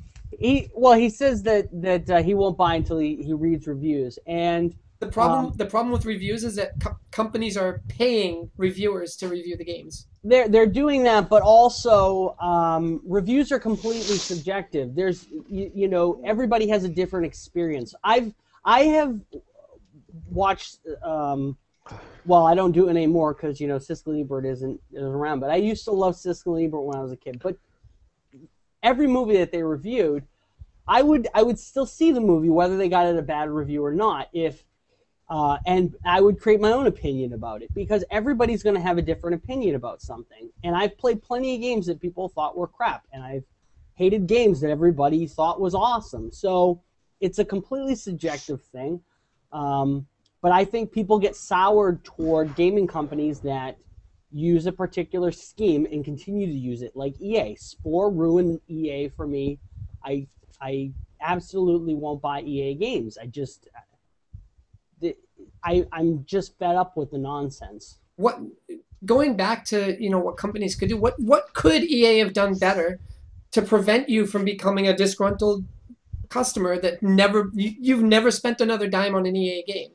People like you who never spend more money on games because they got screwed, and people like Justin who will constantly buy these games and keep getting screwed, but keep getting screwed and not getting their money's worth, are the types of people that these companies should be looking at. What could EA have done with Spore specifically to not lose you as a customer? Well, I think everybody's different about what sours them about a particular game. Some people don't like the way the graphics in a game are handled, some of the sound, some people don't like the gameplay, the controls. Everybody's different. For me, limitation on install is something I absolutely will never ever accept. Everything that you mentioned prior to the limitation on install was not a part of what they could have done to prevent you from never buying an EA game again. What I'm saying is that everybody's different about the kind of thing that bothers them. What bothered me might not have bothered someone else. Someone else might say, I only own one computer, so why do I need to ever install it more than one time? But for me, a game that requires you to log in anyway should never have a limitation on the amount of times you can install the game, since you can only ever be logged in one time, no matter where it's installed. So with that said, John, based on what you just said, if you were the only person that had that issue, that you're the only person that was disgruntled by EA and never bought another EA game because of what Spore did, then this conversation wouldn't be happening right now. Fact is, you're not the only person that had issues with the EA DRM. Fact is, like, almost everybody had issues with that DRM. You're saying how does what I'm saying, that problem? I think no, I didn't say the issue is how do you fix that problem? Don't make DRM. I didn't Don't say. make draconian I controls. didn't say. How do you fix DRM? I said, what could EA have done to stop themselves from losing you as a customer? The answer to that is don't put controls on my games. Okay, they're every gaming company. Was that the only reason that you stopped buying EA games? Was because of the DRM on Spore? Absolutely, 100%. 100%. That was the only reason you stopped buying EA games. Yes, I installed it on 3 computers, attempted to install it on a 4th computer, and it said no can do. And I said, what the fuck? And repeated emails to them didn't yield any kind of helpful information. And so maybe better customer support? Might that have helped? No, because the answer would never have been from them, yes, we'll fix that problem immediately. It would have been, I'm sorry, that's a feature of the game. Okay, so better customer support. No, because even if they have the nicest people, you can tell me as nicely as possible that you're not getting your way, okay? But guess what? I'm still not going to be happy about that. So you being a great customer service person isn't going to help me get what I want, which is ultimately how every situation should be. If I give you money, that's a contract. I gave you money, I expect something in return. If I don't get what I want, then I want something else. I want to be reimbursed or I want what I paid for. And it's that simple. It is a contract. So and again, every contract that they make, they violate. So again, better customer support. Because everything you've said so far has come back to give me what I paid for. And that is better customer support. Customer support doesn't start and stop at the person you talk to on the phone. It starts at the CEO and stops at you. Yes, what you're saying, better customer support. But I think better attitude toward customers rather than which is customer support. Than just supporting them in better general. Customer knowledge, which is also customer support. So basically better knowledge of the customers that they're serving would have helped better. They should be researching every time somebody says, "Hey, I want to fuck someone over." They need to find out from that person whether or not fucking them over is going to make them happy, and they don't do that. You know what? If you want to fuck me in the ass, you better give me a cigarette. Okay? You better give me something for that. And the problem is, they don't do that. They don't care. They say, we're going to fuck people over, and they're going to like it. It's the same thing with Microsoft. Microsoft said, you know what? We're going to make Windows 8. We're going to make it different, and everybody's going to like it. And that's how it's going to be. Nobody's going to complain because we're Microsoft, and this is how it is. We're going to change everything. All right? And you know what? It didn't work. It failed horribly. All right? And so... Have you actually seen the numbers for Windows 8? Yeah, they're horrible. No, they're not. They're the same as they were for Windows 7. No, actually, they're not. All right, let's not get off topic. Its release is as on par with Windows Millennium. Okay? Actually, this worse is than Vista. This is actually on topic a little bit because it's going along the lines of what a customer wants as compared to what you're providing for that customer based on what a customer wants based on what they're perceiving that they're getting, as compared to what you're providing based on what you're perceiving that the customer wants. Little research, in my opinion, a little research goes a long way. Asking that's not an opinion, that's a fact. Right, but they don't think like that or they don't care. And the thing is, I don't work for these companies. I don't talk to these people, so I don't know what they're thinking. I can guess that they just don't care. They're in a position where they're like, hey, we have 80% of the market share. So if you don't like that, fine, go somewhere else. That's how they think. But there are companies that don't think like that. A prime example is McDonald's. I know we're talking about food now, but McDonald's. It's still in the line of customer service. I have never walked into a McDonald's and said, you screwed up my order, and the guy said, fuck off. I've never, ever experienced that. I've walked into a McDonald's and I've said, hey, I asked for this without cheese, or I asked for this without something, and it came loaded with it. And they say, we'll fix that. And they don't even ask questions. Boom, I get what I want. I walk out. That is something that every single company should strive for. That the customer is king. The customer is always right, because the customer ultimately is their bottom. Devil's advocate on that here a little bit. And the reason why is because this is actually the way corporations think and businesses think about that. And I give major props to McDonald's. There's a reason why McDonald's is the, quote, best management training company in the world. And it is. It's like one of the top 5 management training companies in the world. You want a manager who's going to manage your company or manage your business division the way that it should be, you get somebody who is trained by McDonald's to manage.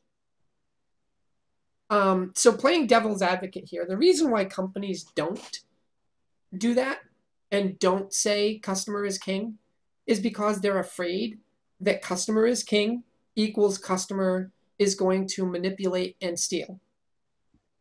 Prime example would be I ordered a Big Mac meal from McDonald's, and which costs like $5 or $6 or $7 or whatever it is now.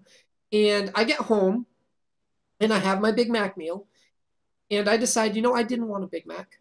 I actually wanted a double quarter pounder meal with an extra double quarter pounder on the side. And so now I'm going to call that McDonald's up and I'm going to say, I didn't order this. This is what I got. This is what the receipt says, but I didn't order that. And you're going to make me drive back down there to get what I ordered, which was the double quarter pounder meal with the extra double quarter pounder. And you're going to make me pay the difference when you guys fucked up? No, I'm not paying the difference. And if you don't give me what I want, I'm going to call the corporate office. All of a sudden, I go down there and I get exactly what I said I ordered, even though I didn't pay for it and I didn't order it. That's what companies are afraid of. That's what they think is going to happen if they go with customer is king, customer is right all the time, even when they're wrong. They're afraid of that because they think that they're going to lose more money doing that. And I hate playing devil's advocate with that, but I know from experience that that's what companies think. And it's because it affects their bottom line. But in reality, they should be taking that potential, saying customer is king, and then taking the potential for being screwed over by a vast minority of their customer base and using that as part of their profit and loss. 1% of customers are going to try and fuck us. We write that off as a loss. Write it off so that 99% of customers get what they want and have excellent customer service and think of us as the godliest company that they've ever purchased from. Amazon does it. If you have a problem with an Amazon product, you return it. I've never had an issue with Amazon. Never had an issue with Amazon. I have had things screwed up. I call them up. They say, you ship it back to us. We'll pay for the shipping. Or just keep. I've had stuff where they're like, just keep it. We're going to send you a replacement. And that's crazy to me. I've had Logitech do that. I had one of these mice. This is a G500 mouse. It broke. The left mouse button just stopped working. I called up Logitech expecting, because my video card had just died prior to that, I expected to have to send in my mouse, ship it, have to pay for shipping even though the RMA was authorized, and then have to pay for them to ship it back. They said, oh, it's still under warranty. That's a problem with a lot of our mice. We've been recalling them. We know what the problem is. You know what? What's your address? We'll send you another one. I said, wait a minute. I don't have to send you the mouse back. It's a $100 mouse. No. You keep it. Use it for spare parts or whatever. That is an example of excellent customer service. SteelSeries, my headset, out of warranty in the US.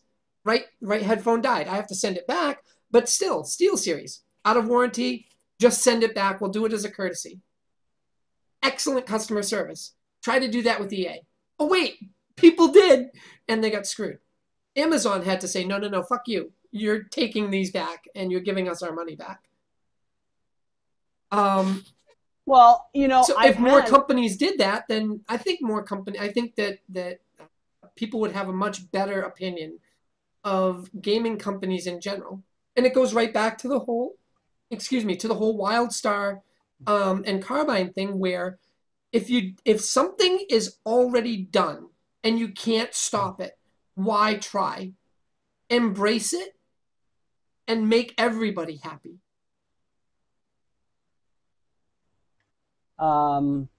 Yeah, it sounds great. You know, that's the way I think. Sounds great in theory. No, it's how I think. It's how I deal with things like that. You know, I don't think about, you know, who's going to fuck me over. And you know that. I don't think like that. I think, in fact, I know that people are going to fuck me over. I don't care, because ultimately, it's not going to change the way I feel about everybody else who doesn't fuck me over. But companies don't think like that, or the vast majority of companies don't think like that. And maybe they should. Maybe they should think like McDonald's. You know, I just posted the link to the article I wrote about Microsoft. Microsoft, huge example of doing it wrong.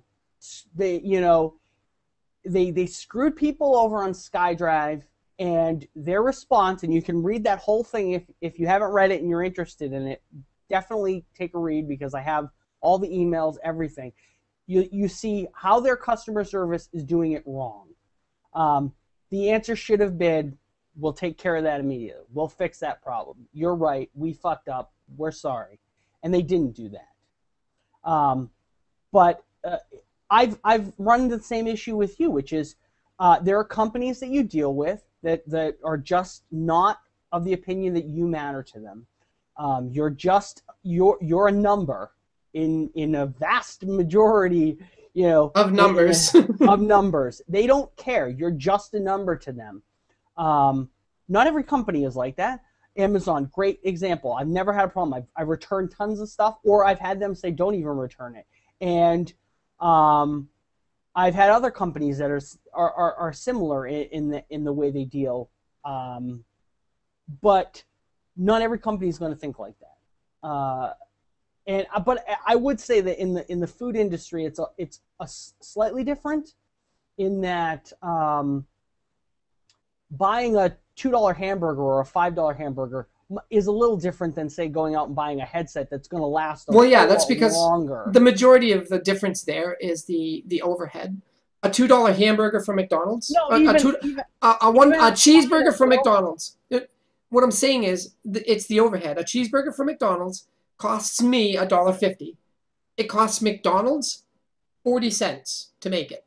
That's over 300% markup. Even besides the overhead, look at McDonald's like this. They have this particular idea in that they think the vast majority of their customers, if they're happy, they're going to come back and buy more. Why? Right. Because people eat 3 times a day. Okay, they don't buy SteelSeries headsets 3 times a day, and so for them, if you have a bad experience at breakfast, they still want you to come back for lunch and dinner. All right, so they're going to make your experience better after breakfast so that you come back for lunch and dinner. You're going right into what I'm about to say, John. And that is, the McDonald's overhead is like a 3 or 4 times markup, 300 or 400% markup. SteelSeries and their stuff is a much lower markup. They get like what, 20 or 30% markup, so they're making 20% profit as opposed to 400% profit.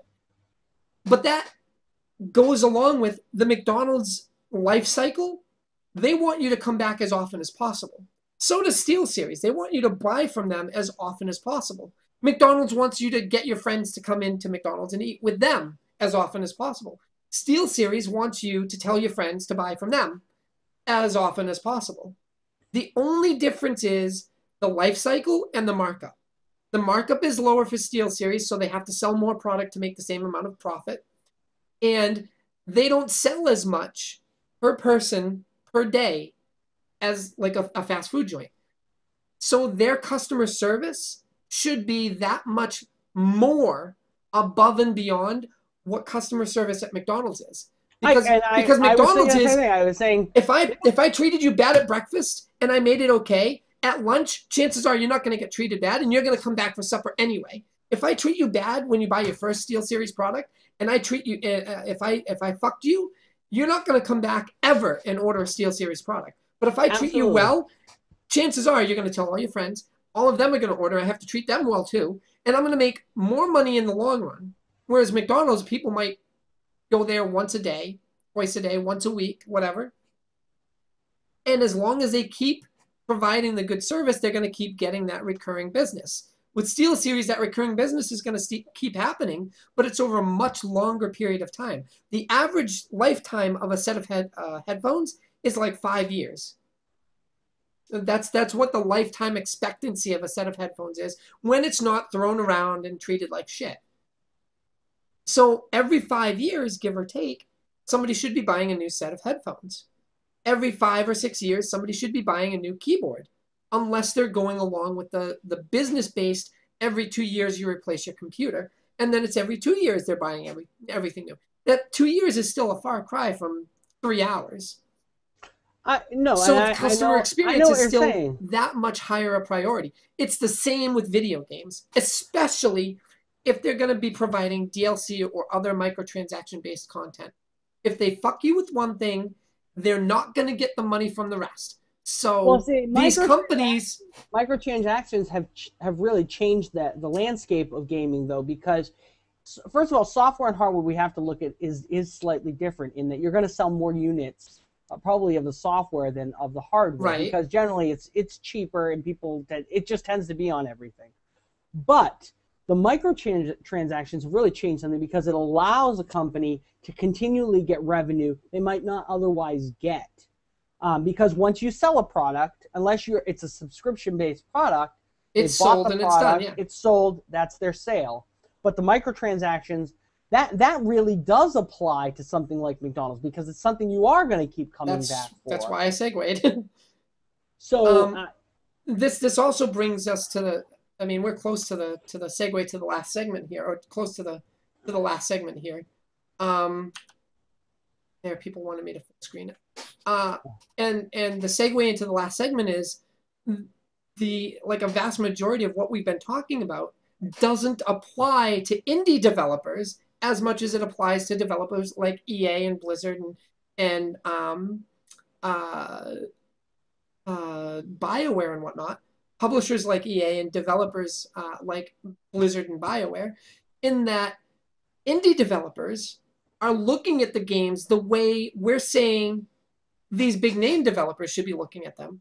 They're looking at it like, this game is the fucking be-all, end-all. This game is the bomb, and I'm going to make sure that my customers love everything about this game, and if they're not happy with it because they bought it and they didn't get what they thought they wanted, or they didn't get what they wanted, what they thought it was going to be, I'm going to make sure that they're happy even when I'm giving them their money back. Minecraft, Angry Birds, Evoland. These are games. Don't starve. These are games that were developed by they're indie games. Minecraft is an indie game. Angry Birds is an indie game.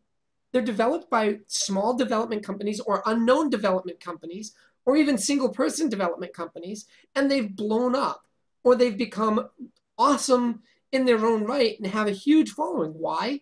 Because they've got the quality. They're cheap. You're not spending $30 for a $5 game or $60 for a $20 game. Like, well, they also SimCity. They don't have DRM. Most of them don't have DRM. Even when they're released on Steam, you can get them elsewhere without the DRM. Minecraft, as an example, you log into it once, you play offline forever. Play offline forever. Minecraft even has a trial mode where you can download it from Minecraft. It's an old version, but it's a trial mode, and you never have to update, ever. Okay. I'm not really a big fan of Minecraft, but hey. You're not a big fan of Minecraft, but you're a big fan of indie games. Absolutely. Faster Than Light. Faster Than Light. Great Space game. Pirates and Zombies. Great game. I turned you on to that the other day. It's Spaz. Yeah. It's freaking amazing. Dev Game Tycoon. Great game. Dev you Game haven't played it yet. You should definitely play that game. Game Dev Tycoon. It's actually called Game everybody's thinking it's Dev Tycoon, and you're saying It's it's a game Dev Tycoon. No, it's called it's game dev Tycoon. Yeah, as in game developer tycoon. You are a game Right. developer tycoon. Right. And what I want to say to that is that you know, with respect to indie games, every single person that plays a game, okay, does it because they want to get some escape from their general life in some way. That's really the point of playing these games. Same as watching movies or whatever your thing is, that's what it is. But for most people, being more interactive and playing a game, you know, it gives them some escape from their general shitty life, because most people are having shitty lives. People who are sailing don't tend to be gamers. People that are, you know, enjoying the higher life, they don't tend to be those gamers. I'm sure there's exceptions, but generally that's not what's going on. They're the exception, not the rule. Yeah, if you're ballroom dancing, you're probably not playing World of Warcraft. So I think for those people, you know, what's happening is you know, it's an escape for them, and you know, it's 100% of those people, and maybe you know, 5% of them are pirates, and 95% of them are not pirates, and it doesn't matter because everybody's enjoying the gaming experience. And you take a company like Angry Birds, I don't know what the actual name of the company is, but the company that developed Angry Birds, their CEO specifically said he didn't care that people were pirating Angry Birds. In fact, it was his belief that Angry Birds became popular because they pirated it, because they took the game and they put it out there for everybody to get a hold of. They made more money.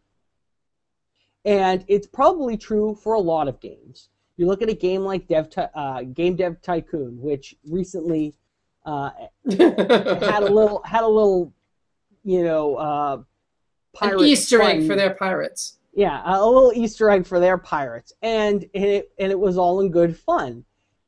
But it generated press. So actually, people pirating that game generated more money for them. They may not think it right now, because when they look at the numbers and they say, well, 95% of people pirated that game. Yeah, because 95% of them didn't know it existed until you put it on Pirate Bay and let everybody download it. So if you're going to be an indie company and you're going to release your games, you're going to have a whole lot easier time selling your game, because that's ultimately what you want to do. You want to get people to play that game so they'll be willing to buy it, by giving them that game to begin with, by putting it in a medium which people already experience. They already go and download games. So give it to them. Let them try it. Let them buy it. If they enjoy it, they're going to pay for it. If they don't enjoy it, they're not going to play it. And then what did you lose anyways? They weren't going to buy it anyways. So I think in with respect to the indie companies, this is something they should be doing. If they want to make money, if they want to be popular and be able to continually develop those games, they should be taking those games, putting them on the Pirate Bay or whatever their favorite torrent site is, because we all know that they use them too. Put them on those sites and give them to people and say, hey, do you like the game? If you like the game, you know, throw us $6 or $7. And I think it would work beautifully, because like I said, nobody knew what Game Dev Tycoon was until they played that little prank on the pirates, and it blew up. And now everybody is downloading that game. Everybody is buying that game, and it's fun to play. But nobody would have ever known that game even existed. I wouldn't have known it existed. Exactly. I wouldn't have known it existed either. You know, it's so. But I think that's true of a lot of the indie games. FTL, Faster Than Light. I had no idea what that was until I saw it on the Pirate Bay. That, you know, it's and so for them. I do Steam a lot, so I saw games like Spaz and Faster Than Light on Steam before I heard about them from you or anybody else. Like, I used to go to the Pirate Bay a lot. I don't go to the Pirate Bay anymore. If I want a game, I'll either get it donated or I buy it. Yeah, for me though, I don't really use Steam, you know, and so I don't generally see new games unless they're, you know, unless they're out of a magazine, because I do look at a lot of the online magazines on my stream. On your stream, or I watch River's stream too. Actually, some of the games that I enjoyed playing came from her playing some of those games. So seeing other people playing it, absolutely, I look and I say, wow, I want to try that game too. But certainly, the same is true of movies and books. Anything you wanna see them or hear them or read them or whatever first. And so I think going forward, gaming companies need to go back. You remember the day of shareware and trialware? That's really where people should be going, at least as far as the indie companies need to go. I remember games like Heroes of Might and Magic 2, which I had never heard of ever until I was at a friend's house and they got a magazine which had a blue disc in the back of the magazine that had something like 500 games on it or whatever. Oh my God, it was like 50 I remember games. Those discs. And Heroes of Might and Magic 2 was on it. And I started playing it. It came with Broken Alliance for the map. That was the only map that it came with. It didn't have multiplayer. It was single player. And I remember within a month after playing that game, I went and bought the game, told you about the game, told Raul about the game, told Justin about the game, I think.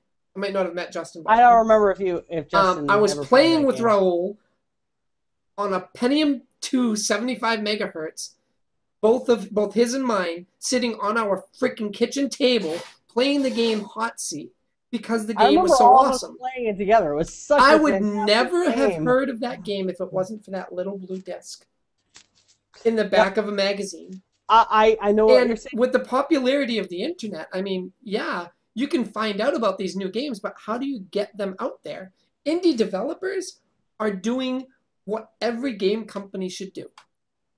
Develop the game, release the game for $60 is considered normal for a AAA title these days. Yeah, how many people want to pay $60 for a game that they're not going to play ever again because the game developer or the game publisher, fuck them.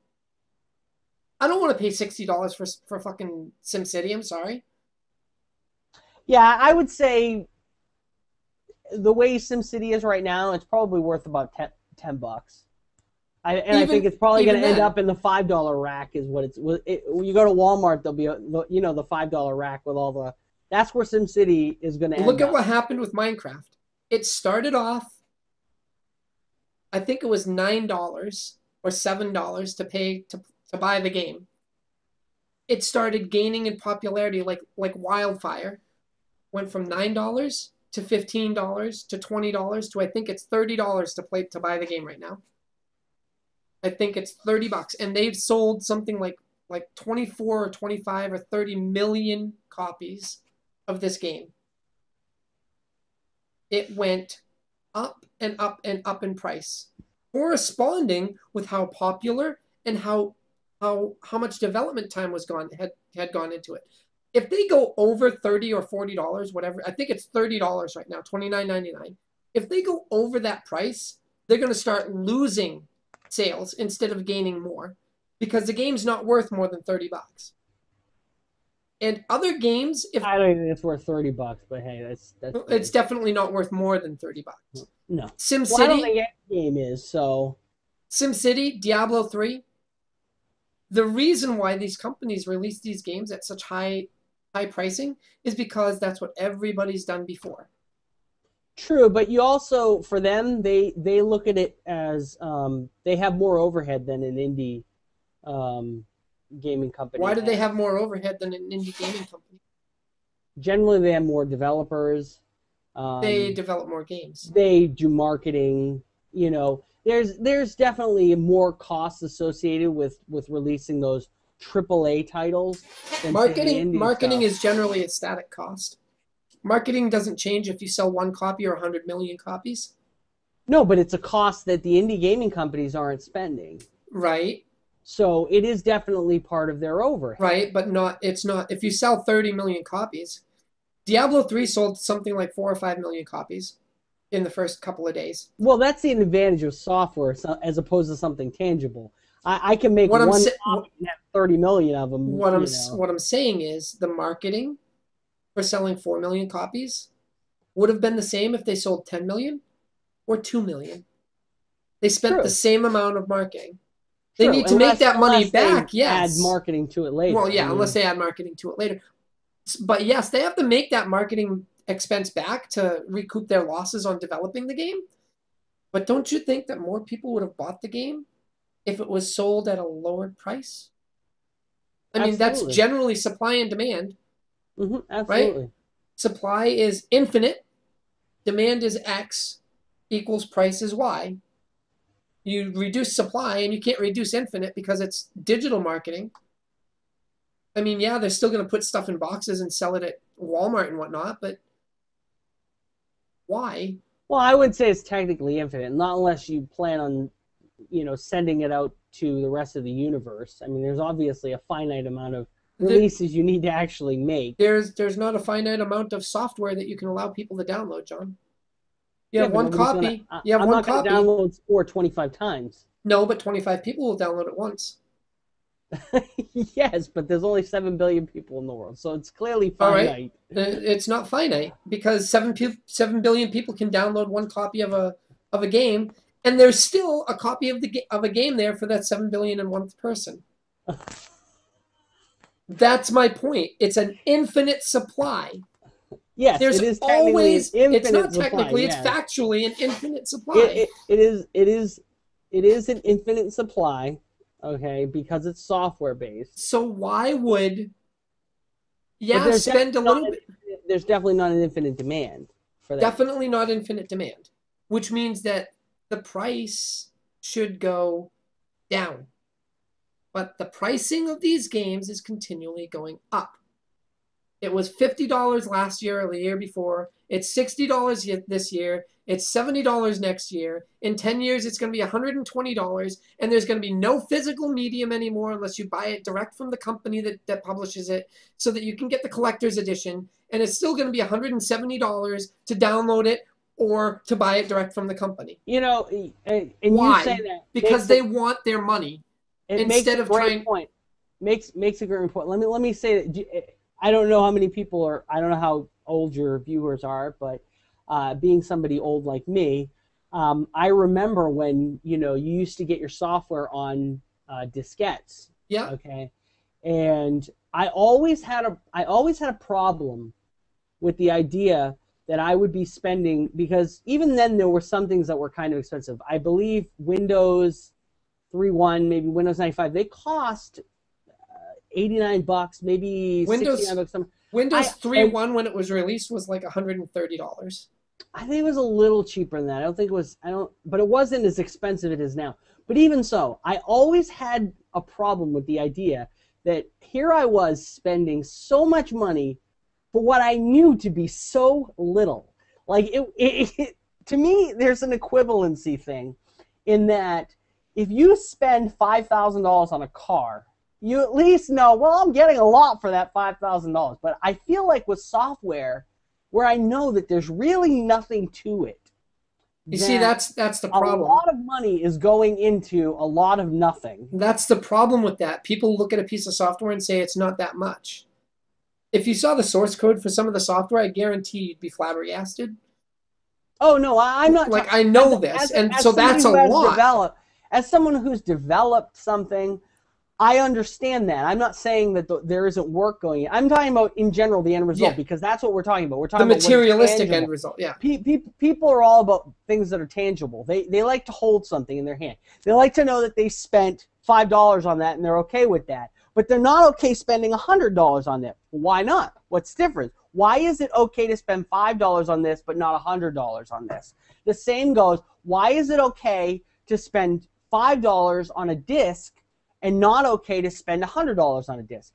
And then we move into a bigger problem, which is once we've gotten rid of the tangibility of things, of objects, and made them virtually online, just in a digital medium, well, what are we really spending money on? Because we're not holding anything. We have nothing. There's nothing to show for what we've spent our money on, and it can be gone in a second. Is everybody who's ever lost their hard drive to some kind of corruption knows what are we spending our money on when it can be gone in a second? At least the thing that I can say about purchasing games you know, 5, 10, 15 years ago was you always had something for your money. You always knew you could get it back. You always knew there was something that you could hold in your hand and say, hey, that cost me $15 or that cost me $20 or something. But you don't have that now. Well, one other thing that I neglected to mention was, you know, inflation is going to have an effect on all these costs, but I still don't think that there's a reason for the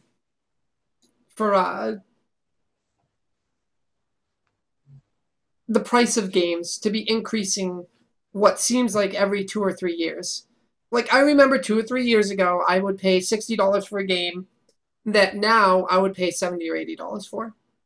And inflation is not going to go up that high. And if it does, then other costs of living should be increasing roughly equivalently, and they're not. Yeah, but you know, in some markets, I mean that happens with a lot of different. And you know, example would be medicine. Medicine is a great example of where clearly there's these huge markups, and people, you know, they don't really care. They just continually pay it. I think the same is true of games. People generally feel like, hey, if the game is worth it, I'll just pay it. I don't care that it's $100 or something. And you know, I'm not saying that's right, because that's the kind of person that, like Justin, he's the sheep. The sheep does that. But the people who are not sheeps, they say, I'm not going to pay that. I'm going to go get it elsewhere, but I'm still going to play it. And so, and that's really, we go back to where the companies get angry at that, and that's why they develop that DRM, and that's why their costs go up, and that's why they say, well, the game used to be $60, fuck it, now it's $70 because we had to pay more to stop those pirates. So it kind of has that effect where it's like the catch-22. You know, if I'm going to spend money to stop the pirates, the pirates are going to cost me more money, and so it's going to drive up the cost. But who is that really affecting? Well, since the pirates aren't paying any additional money, and you're driving more people toward piracy because you keep raising the prices, ultimately the only people who are still paying that money are the sheep. So who are we really developing games for? We're developing our games for sheep. And we're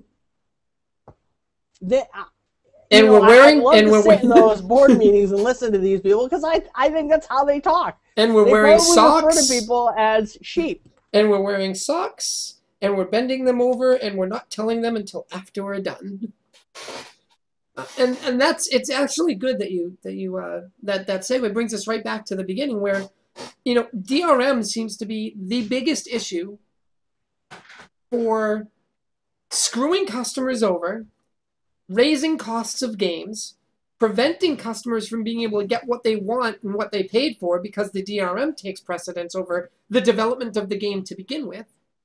So what is it that the average gamer wants today out of their game? I think the average gamer today, in the economy that we have, because obviously that affects everybody, and that's certainly going to affect your spending habits, and certainly going to affect those habits if those habits are gaming, just like they affect what you buy for food and what you watch for TV and movies and everything. I think people want an inexpensive game that isn't an annoyance to them. It is something that they can enjoy. They can sit down, they can just play it, they can escape their life, and when they're done, they can go back to that life, and then they can come back and play it whenever they want. And I think if you give people that, you know, they're the kind of people that are going to come back and buy your product. Justin, what do you think? What do you think the average, because you are, as much as John wants to call you sheep, you are the typical average gamer these days. You don't have a lot of time anymore. You've got a family. You've got a kid. What is she? 9 months old now. 8 months old now. You work a 50-hour-a-week job because of travel and whatnot. Justin, because of 50 hours because of travel and whatnot. He works an hour away from where he lives. I know. If you that's 10 hours a year. I know. So you spend money on games that you think you're going to like to play. So what is it that somebody like you wants out of a game now? Is it something that's changed over the past 5 years? Do you think it's something that's changed over the past 5 years with people who have had families? Like, what You have this assumption that I buy a lot of games, but I really don't. I see Guild Wars 2 Collector's Edition in the background. You bought Well, SimCity. Hold on. He buys games that he thinks are going to be something he will enjoy, though. Right, and that's the point. What are you looking for in a game when you're buying it? Like, what do you want out of a game these days? Are you? I want a game that I could play with all my friends. All right, so other than multiplayer, other than being online, multiplayer, all that. Like, Yeah, but that's also important too, because Other than multiplayer, I don't play any games. that I was just gonna say that's important too, because that's something that a lot of so people that's are looking that's for. all A you're lot of looking people for are in going a for game that now now. is the fact that you can play multiplayer. Yes, I So- only buy MMOs. Only buy MMOs. So you said multiplayer, but then you only buy MMOs. You bought StarCraft 2. Did you buy Heart of the Swarm? You don't consider that an MMO? StarCraft 2 is not an MMO, dude. It's an RTS. Just because you can Yeah. play with a couple people online doesn't make a game an MMO. Yeah, that's not technically MMO. But even so, would you play Minecraft? You can play that with friends. No, Why? because it's a pointless game. It's a Thank pointless you. game. Bam. It's just a total waste of time. It's Legos, and a lot of people like Legos. Yeah, when I was 4. I would ask you if you still watch cartoons, John, but I know you don't. So, You know I don't. so basically, all you're looking for in a game is that you can play it with friends. That's it. Yeah, So it doesn't matter to you if it's say Dragon's Nest. I think that Newman Contests of Heroes is a multiplayer game. Would you play that? I played Dragon's Nest for a while. Yeah, but not with friends. I played with people from work. Oh, well, but you have more friends than your two best. I forgot. That was sarcasm. So there's nothing really else that you look for in a game when you're deciding whether or not to buy it. It's Clearly just if I can play it online. He bought SimCity and didn't really. He thought think that was SimCity was an MMO, didn't No, you? you didn't. No, you didn't. Well, all the cities I have are in areas with a bunch of my friends. Yeah, but you didn't think that was going to be the primary component of SimCity. Did you? Well, I thought there was going to be more interaction with other cities than there was. So Oh, a typical gamer these days seems to want to play games with their friends, so there's a social interaction. So he looks for so the typical gamer is going to look for social interaction and the ability to play with friends. And does it care? Do you care about how much it costs? I mean, No. is there anything else that what- really comes into fact? what would happen if Nothing else Blizzard, factors in? Blizzard were going to release a brand new game, and it was like World of Warcraft 2 or something, and they said, but it's going to cost $300. You're okay with that? You're like, oh yeah, everybody's going to play though. It's $300. If all my friends are planning on playing it, then I'll probably buy it. Sheep. That's by definition sheep. If all of his friends are going to play it, John. If all of his Yeah. friends. You two are two of my friends. Would you buy it? Probably not. Absolutely not. And all of my other friends wouldn't buy it if it cost that much, so then no one would get it. If it was the be-all, end-all, and I was guaranteed a spot in the developer community because I bought it, then I might consider buying it, maybe. $300. $300 is a bit much, though, John. I think if it wasn't subscription based, Hold on. cost. If it's $180, however, I would buy it. That's crazy talk. Is it?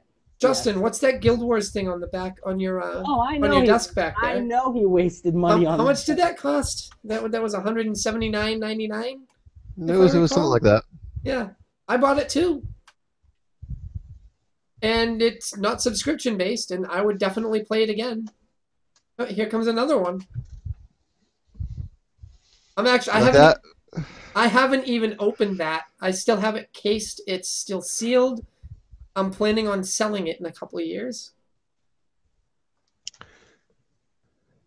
I think I got my money's worth out of Guild Wars. I definitely got my money's worth out of it. Simply because if I decide I want to play again, I can just, I'm in the mood for an MMO tonight. I'm going to go play Guild Wars. I don't have to start up a sub. I don't have to do anything. It's free to play. I would absolutely play Guild Wars again because I think I actually still play it on Thursdays with people from work. Do you really? Yeah, look at that. Look at that. I only stopped playing it because everybody else stopped playing it. I only stopped playing because I got to the end and said, wow, this is boring because there's no real content right now. There was no endgame content. That's the only reason I stopped playing. Well, I think removing the Holy Trinity was a bad idea. I'm not sure about that. But that's for another day, another time. I mean, classes didn't have any worth in that game because it didn't matter which class you are. Well, you know they'll fix that in a patch because they always do. No, they won't. All right, so Justin, what do you think about indie developers? Have you played Spaz? Have you played FTL? He would never play those games. Oh, I haven't played any indie games. You haven't played any indie games at all? That's not his style. I don't play indie games. He wouldn't play. You know why? Because it's not 3D. It looks like something that came off the Atari. It's not. It's just not his thing. FTL doesn't look like it came off the Atari. That's like asking Justin to watch a movie with subtitles. It's just never going to The only single-player games that I'll play are games with extremely good graphics. Yeah, he watched Crouching Tiger, and you know what he said after that movie? I can't believe I had to read all that. What's with all the fucking subtitles? I'm trying to think of an indie game that... I didn't watch it with subtitles. When I watched it, it was dubbed. That's not true. We all watched it in the movie theater. I wasn't with you. Yes, you were. I looked right at you, and you were like, I fucking hate subtitles. Yeah, I was there too, Justin. It was Are you sure? Yeah, it was hyped. It was hyped. It was hyped to God knows where. I actually giggled because I thought Justin's not gonna like it. As soon as I saw the first subtitle, I was like, because I know you. I will. If I handed you a book and said, "Read this," I know exactly where that book would go. All right, it would go on a shelf. On a shelf, and you would never touch it again. You'd say, "Come to me when the movie is produced, and make sure there's no subtitles." If Lord of the Rings was subtitled and in a different language, you wouldn't watch it. It's just how you are. I'd probably watch it. I mean, if I had the Game of Thrones books, I'd probably read them. You want the Game of Thrones? I even got them on audio if you want them. So, I can give you that stuff if you want. Anyway, I don't know if this is a good question for you, Justin, but I'm going to ask it anyway. What do you think indie game companies are doing that is helping make them, like, they're becoming the next generation of games? Gamers want games that it seems indie developer. Have you ever played Angry Birds?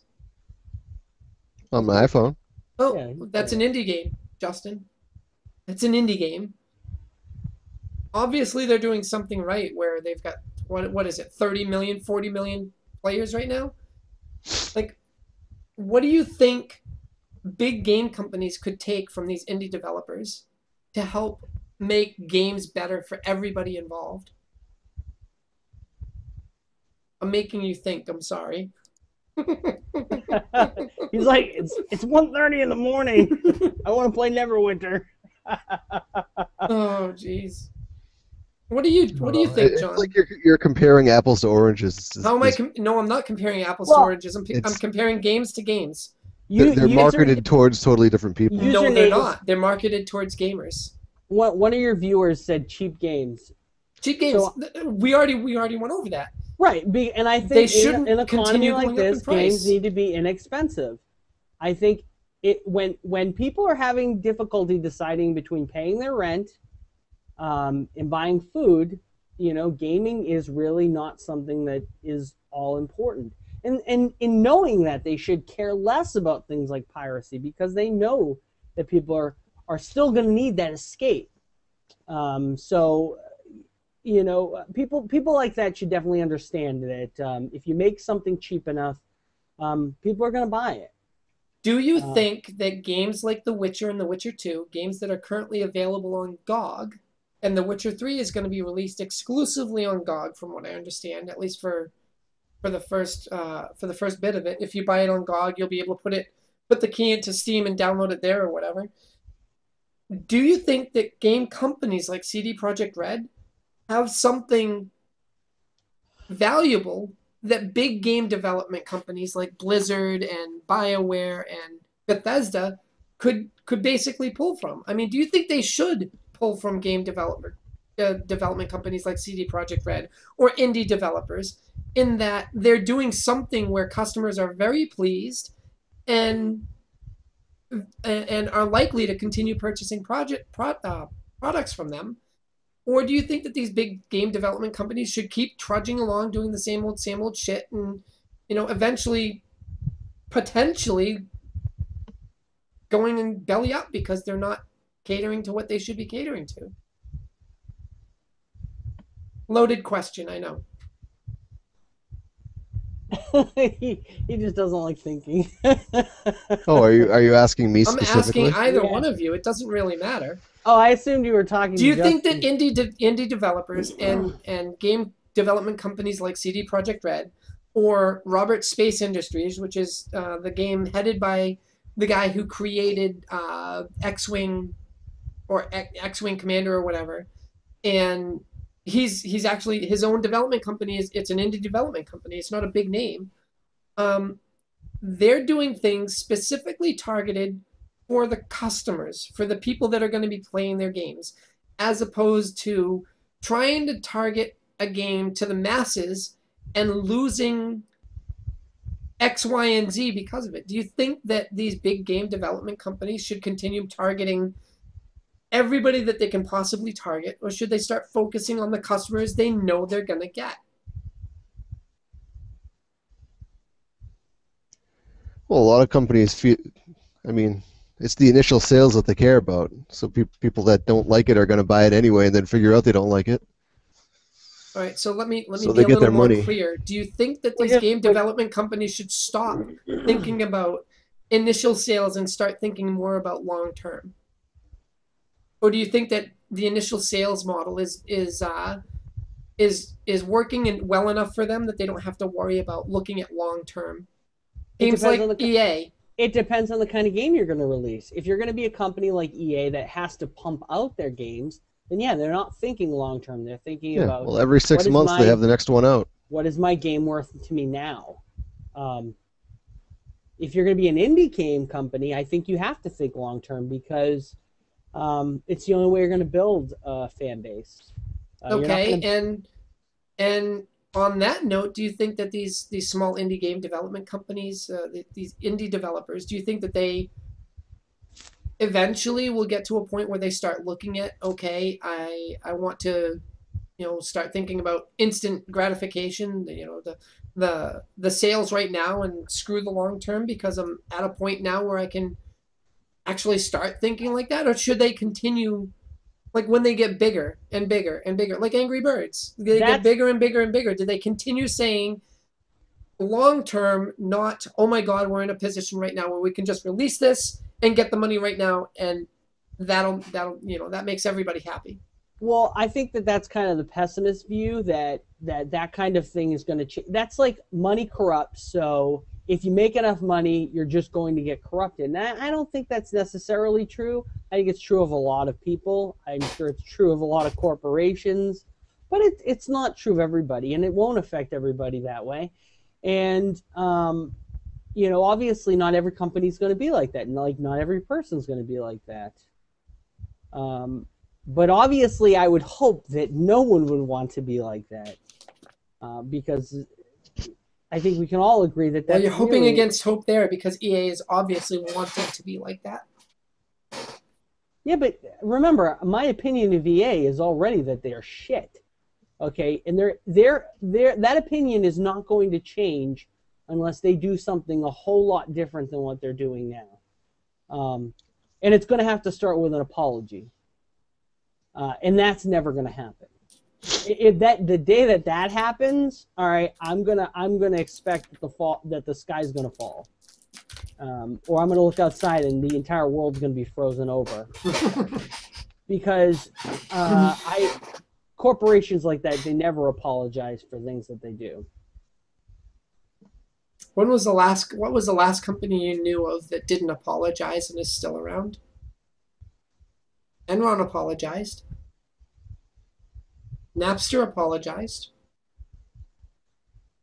Yeah, but that's I think there was a lot of apologies for SimCity. that's not yeah. There were no apologies for SimCity. There were no apologies. There You was want me to send you the emails? There might be. That was EA being bullied by Amazon.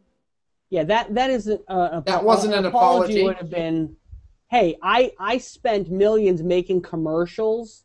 Okay, telling everybody to buy this. They could have made one more commercial, put it out, and said, "We at EA believe that quality is important to us, and we apologize that everybody had a bad experience. We still want you as customers, and we want to make your experience something that you'll want to return for. So we're going to make everyone happy by giving everyone a game of their choice and a refund if they want. And we sincerely hope that we get your business back because we are really sorry."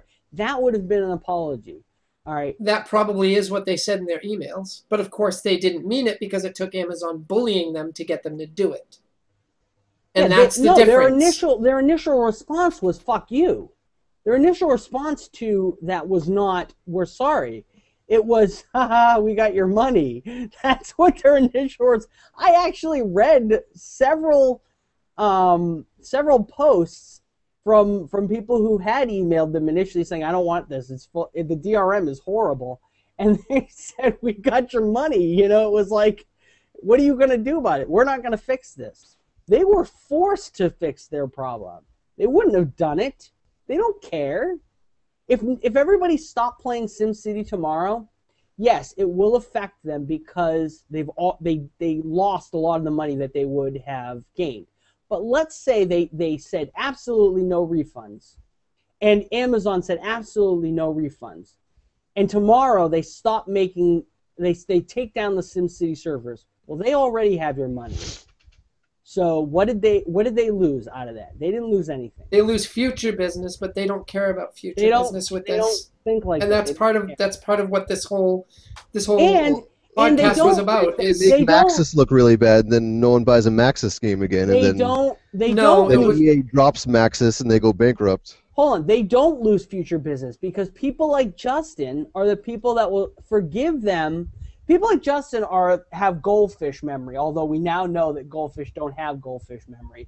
But I'll use that example because I can't think of another one off the top of my head. But it's all about what is happening to me now. In 3 months from now, you know what? Newtown. I'll use that as an example.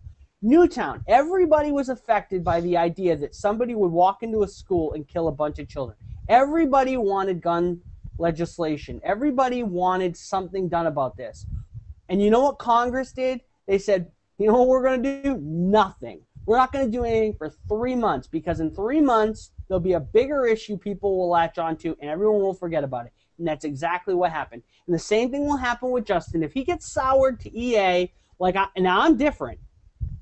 You piss me off with something like that, I'm not going to buy it. But Justin will. In 3 months, he may forget that SimCity sucked because SimCity 2 is going to come out, and it's going to be so much better, and he's going to buy that. And there are a lot of people out there that are like that. That's why EA stays There was in business. nothing wrong with the game. The problem was EA servers. The only reason EA servers are involved in the entire transaction is because of the game. It's a single-player game that you're required to be online for, Justin. And you're required to be online for it because EA and Maxis decided that they were going to force you to... They said, you know what? We're going to take these customers, we're going to bend them over, we're going to fuck them sideways, and force them to play online. And when our servers go down, they're going to lose their cities. If they have an internet connection problem, they're going to lose all their hard work. And we don't care. Let me just say something here. Viewer usernames again said that they apologize but don't mean it. They just do it to shut you up. And then he says, well, does Justin equal Jesus? He forgives everybody. Don't mistake that for forgiveness. That is not forgiveness. Forgiveness is saying, yes, you made a mistake. I will forgive what you did, and I will, and we can do business again. That's not forgiveness. They're not counting that people are going to forgive them. They're counting that people are going to forget. That's completely different. Forgiveness and forgetting are two different things, and that's what they're counting on. They're counting that they're either going to forget or that they're not going to care because the next game is the be-all, end-all. Right. But everybody hates EA, but it's the companies under EA that people like BioWare. BioWare. Maxis for me, I used to love sim games. My favorite sim game of all time is probably Sim Earth. I don't know if anyone's ever played it, but Sim Earth was a fantastic Maxis game. It was before EA took Maxis and bastardized them. Maxis is a fantastic company. They've been producing a lot of great games. I guarantee that there are people at Maxis who are sitting there going, "Why are they ruining our games?" I guarantee that too, because there are people at BioWare that were doing that. There are people at every company that EA has absorbed that have done that or are continuing to do that, and it's come out on forums, it's come out in public venues. People do that. And why? How does EA have the capability to gobble these companies up? The greenbacks, the clams. Oh, of course. It comes down to, am I willing to sell my soul for $1 million? A lot of these people, okay, when we look at it like this, a lot of these people who own these companies, they start out with, I love gaming, I love making games, I love developing games. But eventually they think, wow, somebody wants to give me $15 million for something that cost me $150,000. That's a huge profit. So, why not? Why wouldn't they sell? Or even better, you look at something like Zynga, which I think paid $150 million for Draw Something. Okay, the developer said that game cost us like $500 to make or something. I mean, why wouldn't you take that? I mean, that's ridiculous. Of course you're going to take that. And, it would be silly to say that you wouldn't. And so there's always going to be those people that are unhappy because they're not on that receiving, because the developers aren't the ones getting, that money. The guys that own the company are the ones getting that money. And they're happy with what happens. Are they happy later on that maybe their games are not as good? No, because a lot of them end up leaving that company. They take their money and they run. And that's true of a lot of companies. But a lot of the developers, they don't have that luxury, so they end up staying on, and then they end up finding out, this isn't really all that much fun. What am I developing this game for? Because it's not to play, it's not to have fun, it's to be a commercial product that everybody will absorb. Oh. I think in future installments of this this podcast, I'm going to drop it to 2 hours instead of 3. I think 3 hours is a little too much. We started going all over the place near the end here. The last hour was like basically a free-for-all. Unless we make the third hour a free-for-all and talk about whatever. I think it was fun. Well, the first 2 hours were fucking amazing. I love it. I love it. Let's hope that we can... I haven't had a problem with it all, except if Justin were a little more talkative, it would have been... Well, that's the way Justin is. He's not the interactive one. He's the sheep. I also think we should be maybe taking more questions from viewers and stuff to make it a little more interactive. A little more fun for them too. Depends on how we can get that involved. I think how I did it. I know. I've been watching that too. And when you started answering a question, I told you, if you're going to answer questions from users, then we have to actually. All right, so like Legend X Dairy says, I refuse to buy EA games. Well, a lot of people refuse to buy EA games, but then all of a sudden there's the, oh shit, it's Mass Effect 3. I need to get it. People are going to do that, and that's part of what keeps these companies doing the shit that they're doing, It allows them to keep fucking people over. Well, that's part of the thinking that I was talking about before, which is we're going to go with what works, and we're not going to change because it works. The only time people change is when something stops working, when they're forced to change. This is true outside the gaming industry. This is true about everything. Everything. In life. Generally, conservative thinkers believe that there's no reason to do anything differently than I'm already doing because it already works.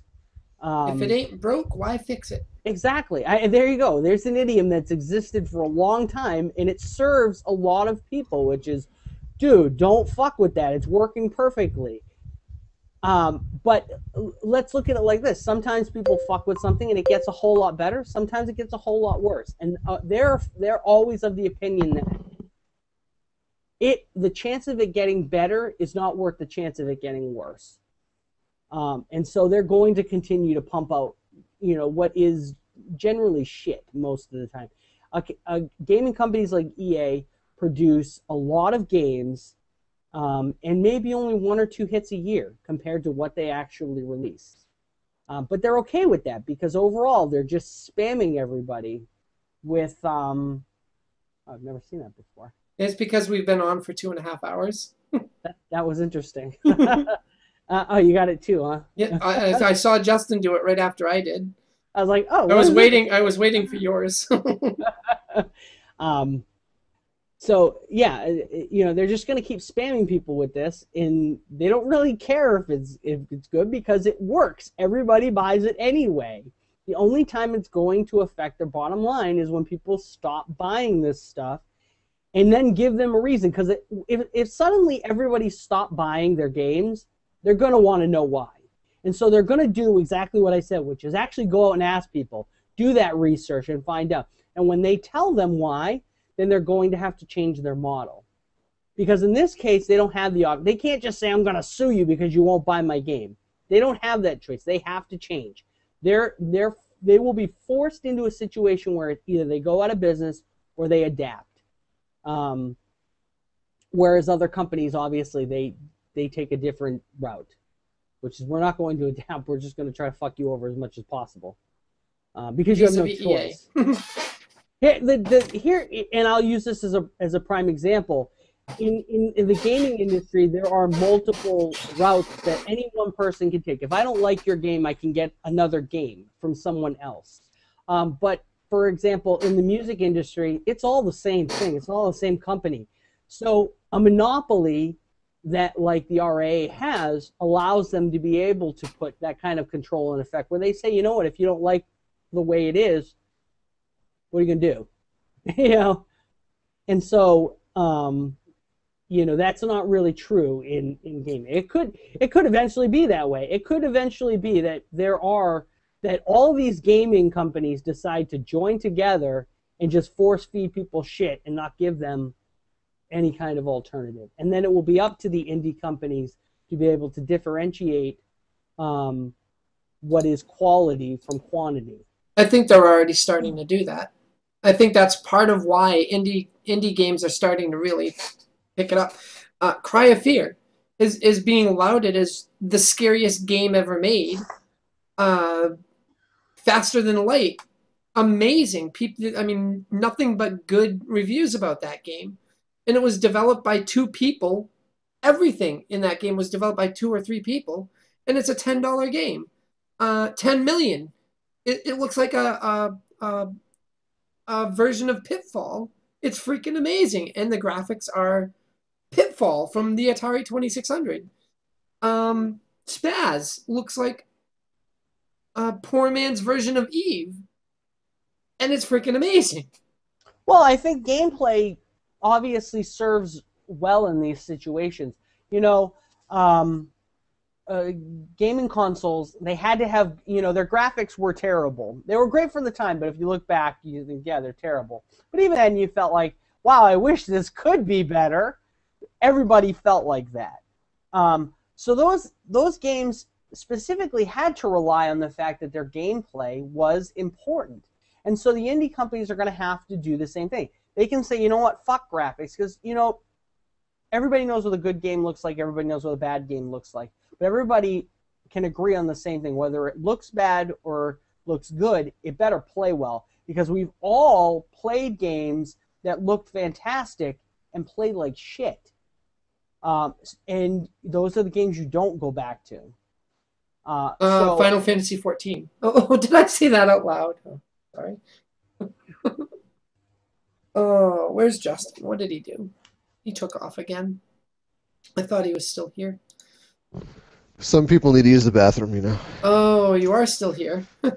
I just hold it. I was drinking coffee earlier. I know that we're almost done, so. Yeah, it's 10 minutes before the 3-hour mark, and I'm thinking, you know, I have to do some stuff with this to turn it into an actual podcast, and I don't know how I'm going to do that yet.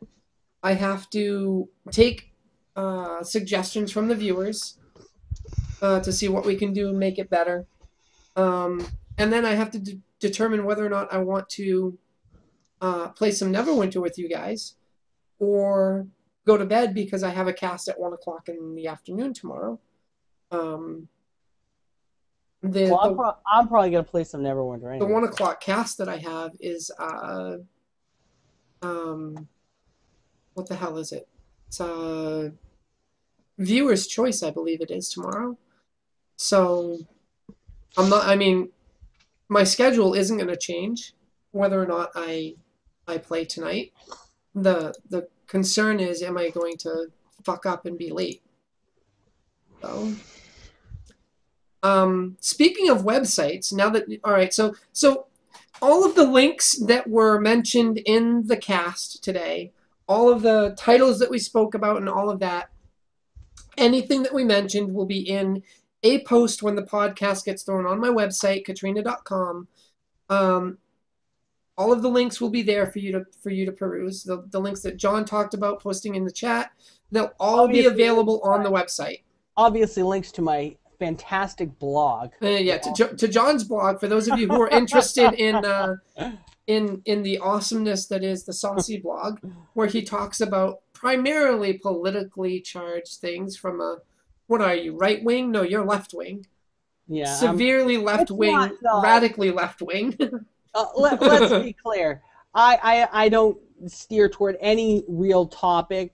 It happens to be that politics are big because it's something that I'm passionate about, and conservatives generally are stupid enough to piss me off enough that they get themselves an article written. But generally, I'll talk about anything that I'm just passionate about, technology. I talk about science, medicine, whatever I think about. He talks about a lot of different stuff. Religion, DRM, politics, it's all on there. A lot of articles about DRM and technology and bad companies, corporations, the Supreme Court, all sorts of stuff. Stuff that irritates me, I write about it. So all these links will be on the post when I post when I put the podcast in its video form up on my website and get the post set. That should be done on Sunday.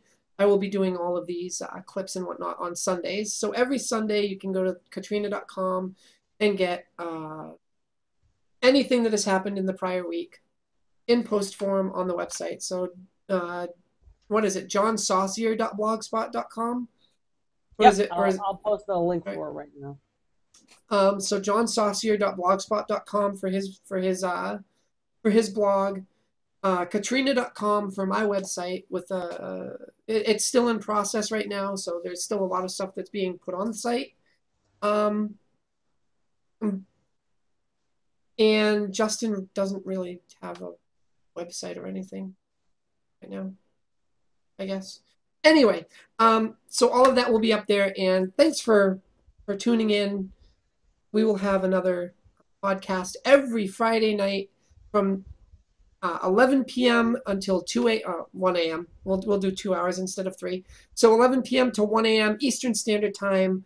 That is currently 4 hours minus GMT, so it is 3 a.m. to 5 a.m. Greenwich Mean Time. And thanks for watching.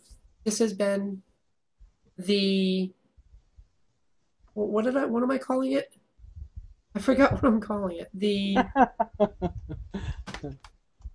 yeah, I remember. The Grimalkin. Yeah, it's the Sage Grimalkin's podcast. Sage Grimalkin. Grimalkin is an evil demon-like cat, an old evil demon cat. Well, maybe Justin has something he wants to say too. Yeah, Justin, would you like to say anything else before we stop the stream here? The podcast. Poopsex. Poop sex. I knew he was gonna I knew he was gonna say it. Knew he was gonna say it. He loves the poop sex. Justin, who loves it when you drive down a street and he can smell the cow manure. All right, and so that's it for this episode of the. And I forgot it again. You'll get used to it. Grimalkin, I will get used to. I will definitely get used to it. That is it for this episode of the Sage Grimalkin podcast. Thanks and ciao.